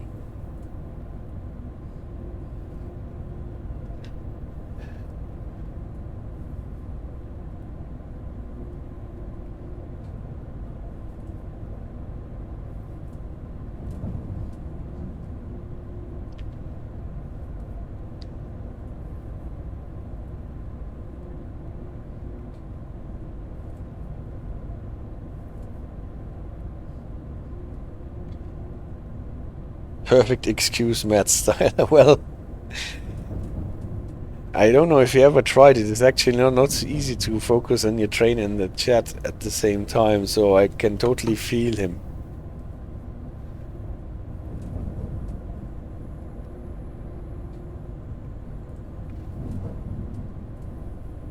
When the game starts stuttering, it's Hanau, and when the game is showing you slides, then you're running into Frankfurt.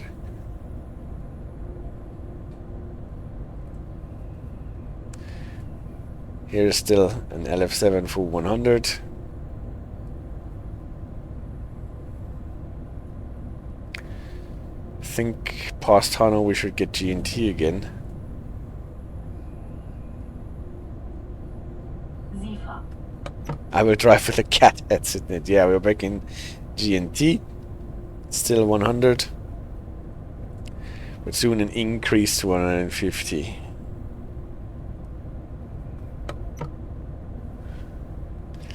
Well, Frankfurt is just a huge chunk of tracks and scenery and so many trains.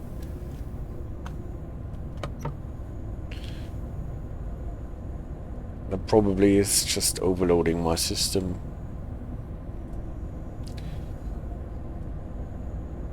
Well, what I realized is that in a scenario where you're going into Frankfurt is totally not a problem.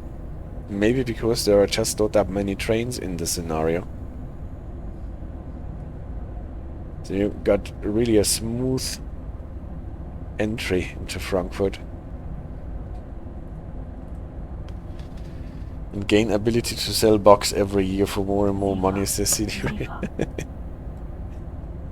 No, I'm not selling anything. I'm just giving away everything for free or tips. Again, a weird indication on the GNT. It's 150 at the moment and 160 in 0 meters. Maybe it was just because of the length of the train.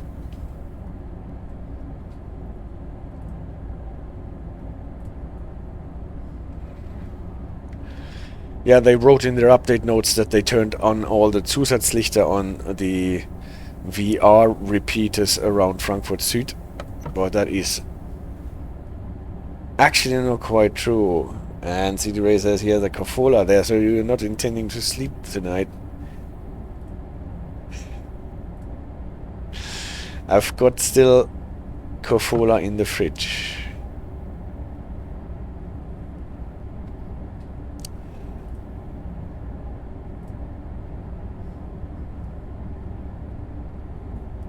And he's used to it, he says.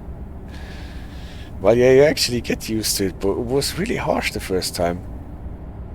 Well, thinking back, I drank about 1 liter before I went to bed. Recalculating the amount, so maybe this was not the best idea.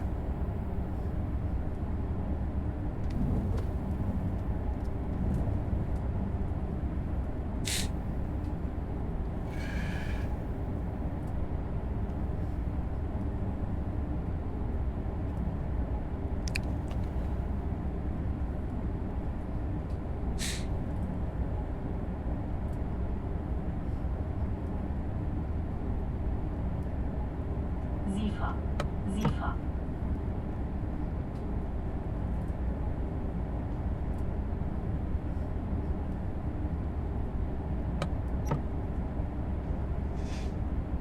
What kind of beer is Cofola? There's no beer at all. It is like Coke, more or less.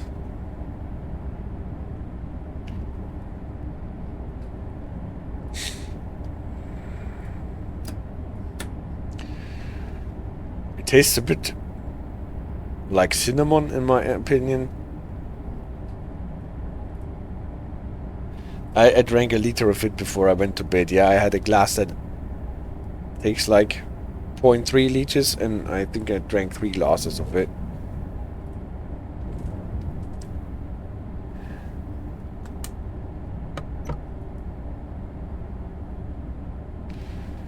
And I couldn't close my eyes until 4 o'clock in the morning, so it was quite heavy. Drinking a liter of beer before going to bed is a German thing. Well, I'm not drinking really a lot of beer, but I guess that is a German thing to drink a mass before going to bed,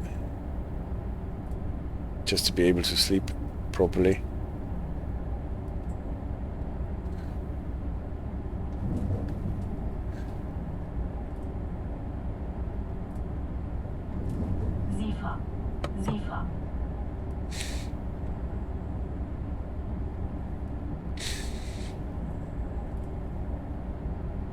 especially in October, in September when there is the Oktoberfest raid. But they don't stop after one mass, I guess.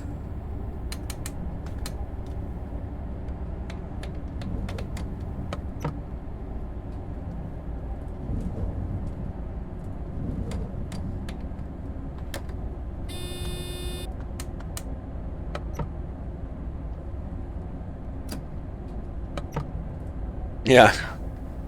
Spectre is just discussing the beer price on the Oktoberfest.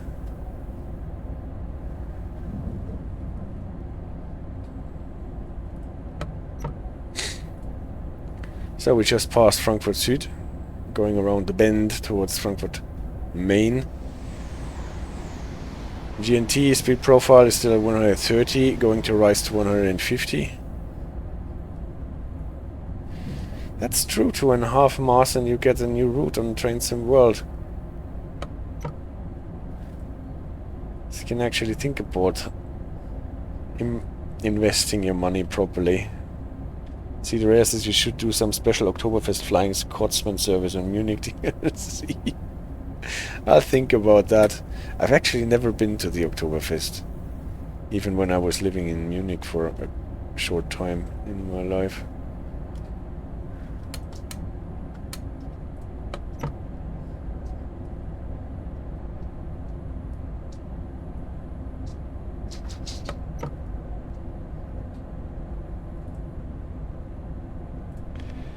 Münchner Freiheit. Yes.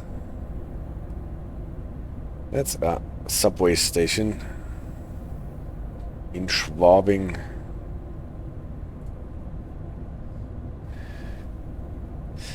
Participate on the Oktoberfest before the stream? No, I don't think that is a good idea.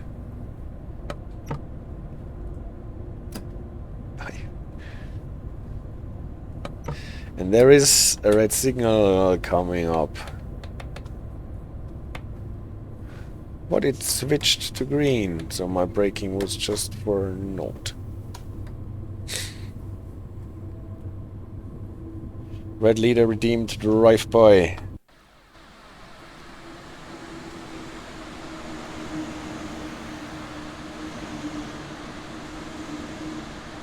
I hope we're not running into some adverse signals while we are doing this. Just press everything that you can press. Quite long we are, aren't we?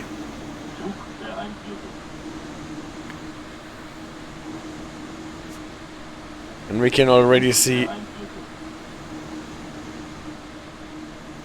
I hope the train ends soon enough. Alright, it's just giving us a reduction to 100 in the GNT profile. That I already anticipated. Drive by in front of the red. Yes, it switched. Otherwise I would have been very reluctant to do this, at least not before yanking in the brakes. In real life there are two different length ICETs. I never saw two long ones coupled.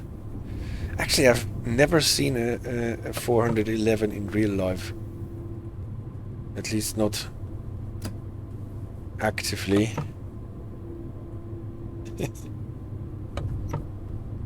Yes, two lengths, 411 and 415.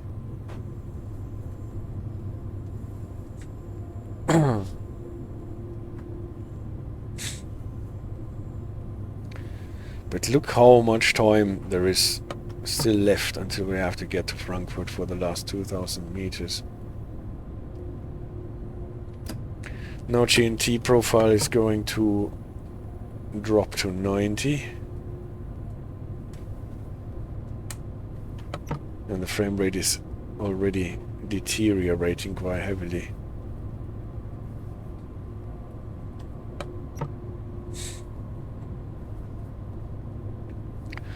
There was a short intermediate climb to 110 on the GNT profile from 100.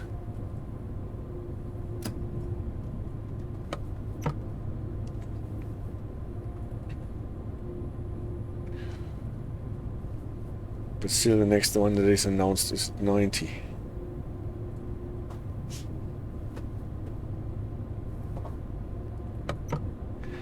Kara, what are you doing on the couch?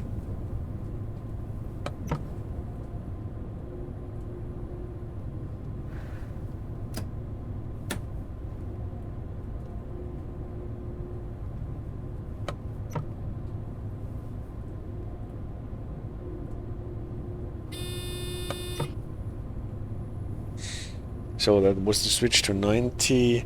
VR Squitch 46 asks, does anyone else know if you can get a high-speed train 125 on this game? I don't think you can.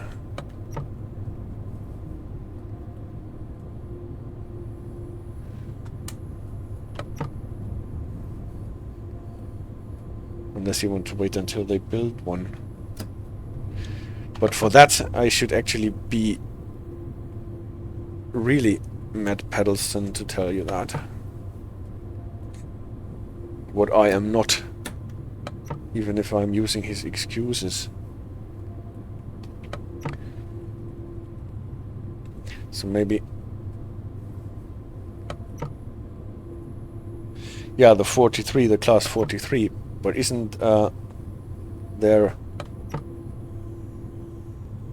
a high-speed train with the class number 125 also? Or was it a different one?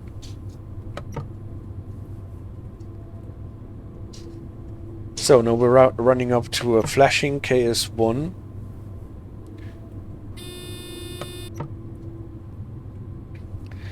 That is indicating us a different speed than we're getting from the GNT profile. GNT is still at 80, but what is announced is a drop to 40 here.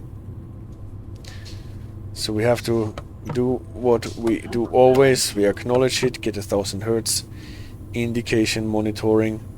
We have to slow down below the 80, what we already did, so this is not really a problem. GNT is giving us 60, but we have to slow down to the 40 according to the signals. Here's a repeater.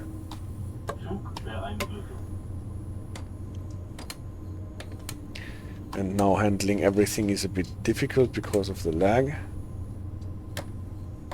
But nonetheless, we should be able to make it.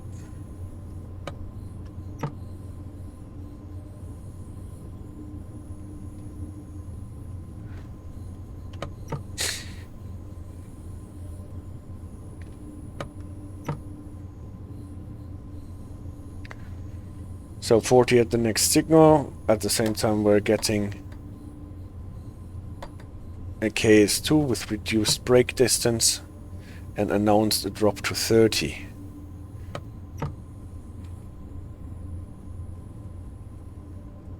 Whereas at the same time telling us that we are going into a Stupfgleis.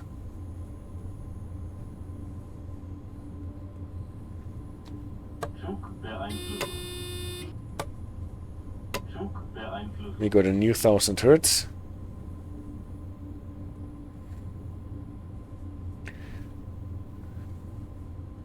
Are limited to 40.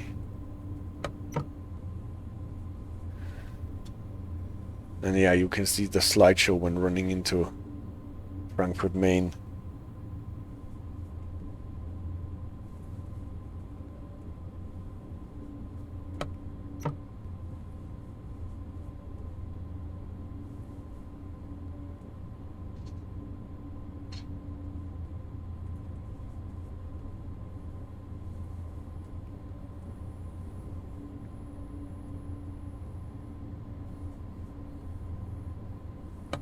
Spectre says, one question at Frankfurt there are Z3V at the beginning of the platform.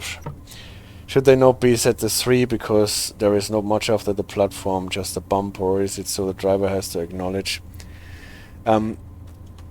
I share your thought. I think that this should maybe be not yellow but white to correspond with the announcement at the signal.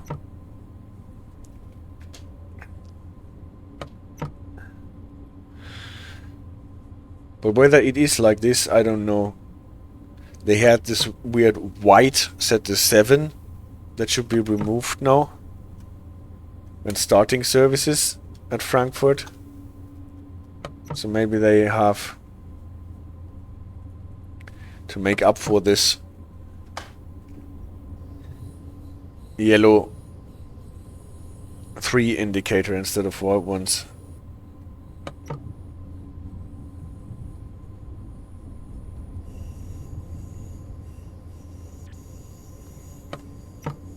And the chat could help Mr. VR Squitch 46. That is good. Enjoy the game. And there will be an update for the Great Western Express. Probably not soonish, but sometimes.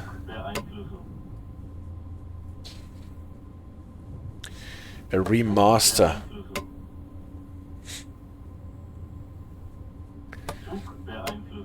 So actually there was nothing to acknowledge anymore, at least at this. New box, yeah, is a CD radar. When they do the remaster for the Great Western Express.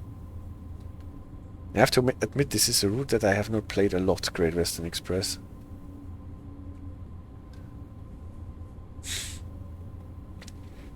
Actually, it does not make a lot of sense to acknowledge this Z3V here. If we are already at 500 Hertz, but look at this. Now the 500 Hertz monitoring ended and we are back in 1000 Hertz monitoring. Now we're passing the Zugdeckungssignal here. I guess this is what the 500 Hertz was for. And then we probably get another 500 Hertz for the buffer block. Maybe this is the idea about the ZS3V there, so that you got a new 1000 Hertz monitoring running. I don't know.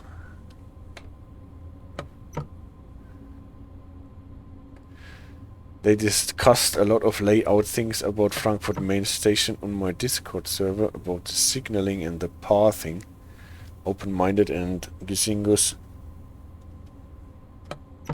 But I don't think they discussed the layout of the PZB magnets there. Or maybe... I think Open-minded shared a copy of the Streckenbuch there, so...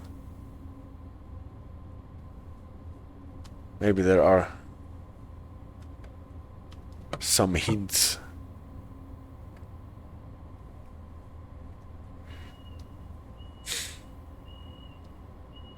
The most annoying thing about the lags is that you don't really feel how your train is decelerating and whether you need more brakes or not.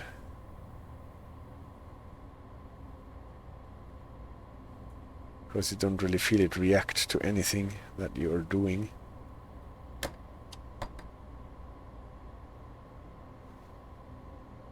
We will do that CD radar in a sec. Now the 423 is starting next to us, what is probably slowing us down even more.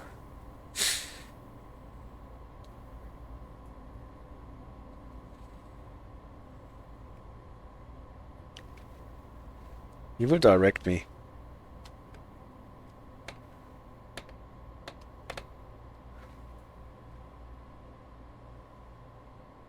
So here we are.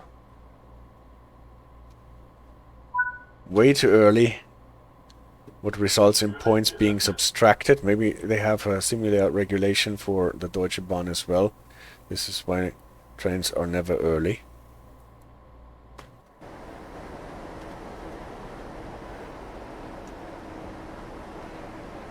And this is Frankfurt Main.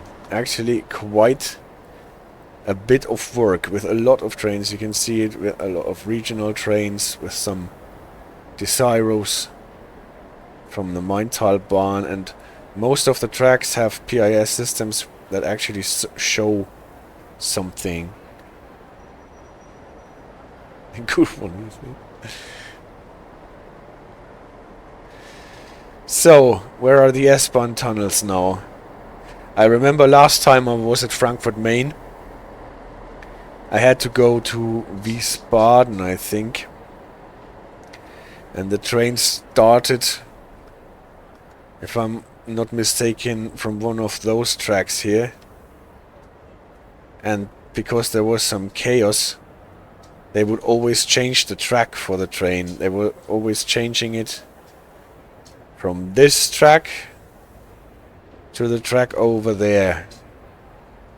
So I remember, well, constantly is a bit exaggerated, but several times switching my position around this tunnel from this platform to the other, because then they said, well, there will be a change of track, train will be starting over there and then back again. So this is my recollection of Frankfurt Main last time I was here. And yeah, there was actually a lot of construction work going on in this tunnel here, but at least you could not look through the S-Bahn tunnels. So are those the S-Bahn tunnels that you are talking about? You can see trains in the underworld.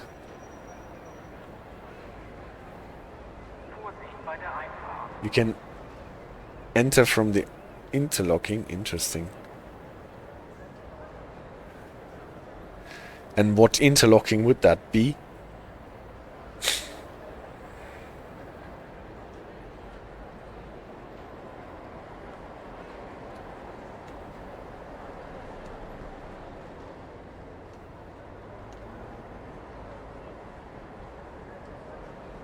In the middle of that track chaos, he says. I see.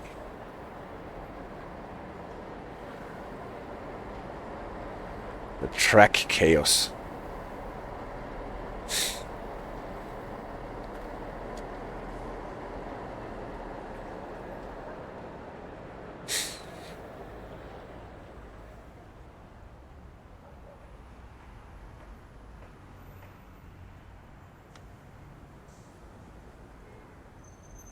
You mean somewhere around here? Red Leader will have dinner. See you guys next week. Yes, see you. Thank you for joining. Right there on the right.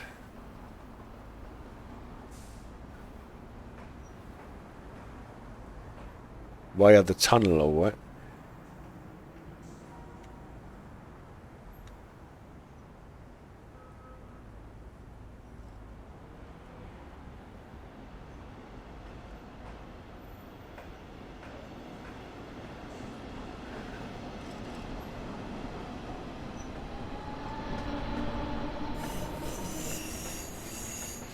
No, not this. I thought maybe there is a gap in the tunnel, just like there was in the tunnel between the platforms.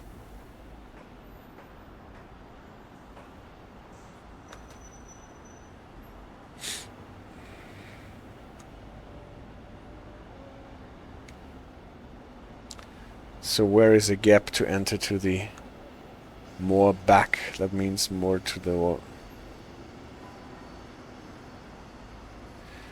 towards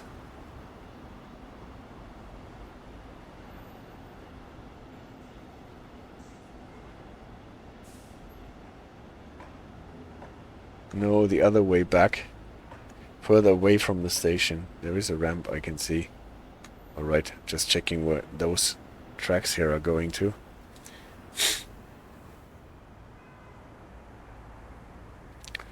So further away from the station there should be a ramp. A ramp with a track, you mean?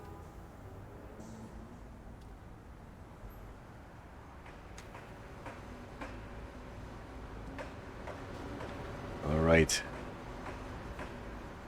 Where they come out. Ah, here we are. Here we are.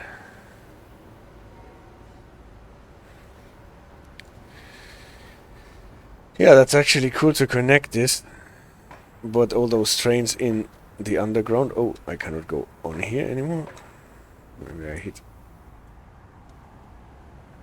a corner. Alright, this is what you're talking about. It's cool to have this implemented, but it's probably also eating up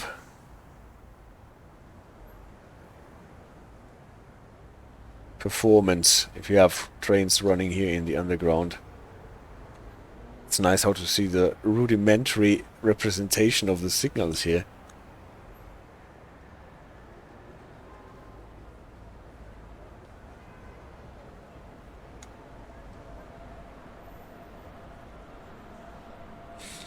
Well, I guess you have to have the trains running here and starting from the portals outside if you want to have them coming out of the ramps, right?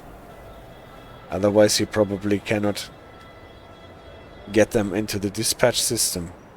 Why does it stop at the green light here? This way you can visit the city yourself, that's true.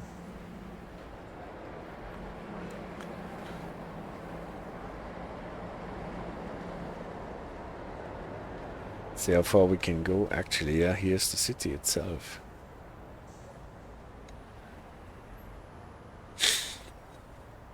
And actually from here you can get to the Kinzigtalbahn quite easily.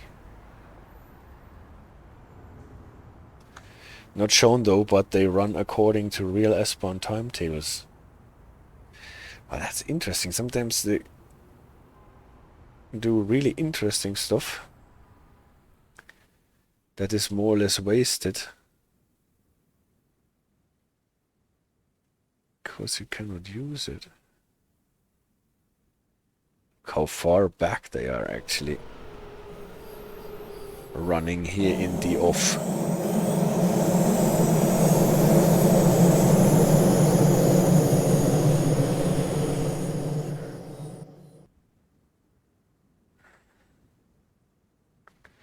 Crazy. But this explains where all the performance goes to.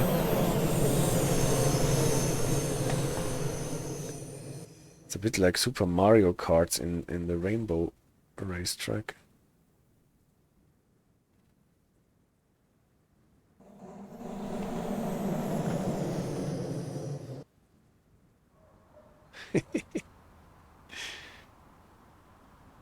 Impressive.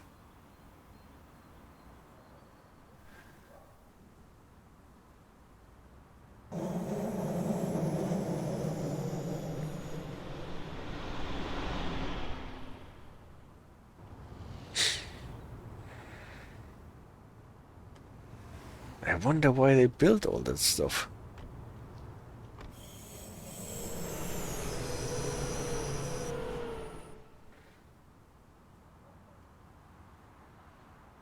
Now we're getting back to the surface, aren't we?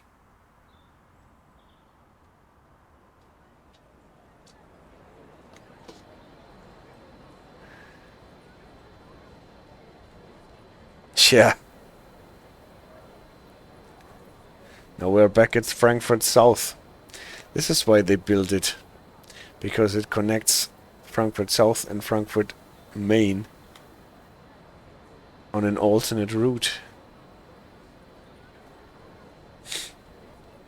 So maybe the original idea was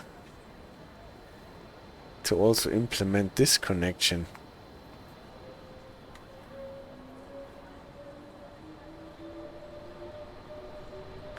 Yeah, cool. But I guess with this trip through the underworld in Frankfurt, we will call it a day. There's also an alternate route from here to Hanau. We should have taken the left turn then in the underground. Yeah, maybe we get a remastered route some time in the future where all this is implemented then. Alright, guys, thanks so much across the bridge east of Frankfurt South. Probably not the city radar, probably not, we never know. Maybe this happens with like Long Island Railroad, and you can buy an updated version of the route sometime soon in the future or whatever. Anyway, I hope you enjoyed the stream. It was a bit like connecting the dots and putting together the pieces. If you want to know more about GNT, LZB and the PZB, obviously, check the videos on the channel that deal specifically with those things. Today's stream and video was about how they are put together in the ICE 411. Spectre says thank you for the stream, Tiger. See you next time. Thank you guys, and see you next time. Have a great week and take care.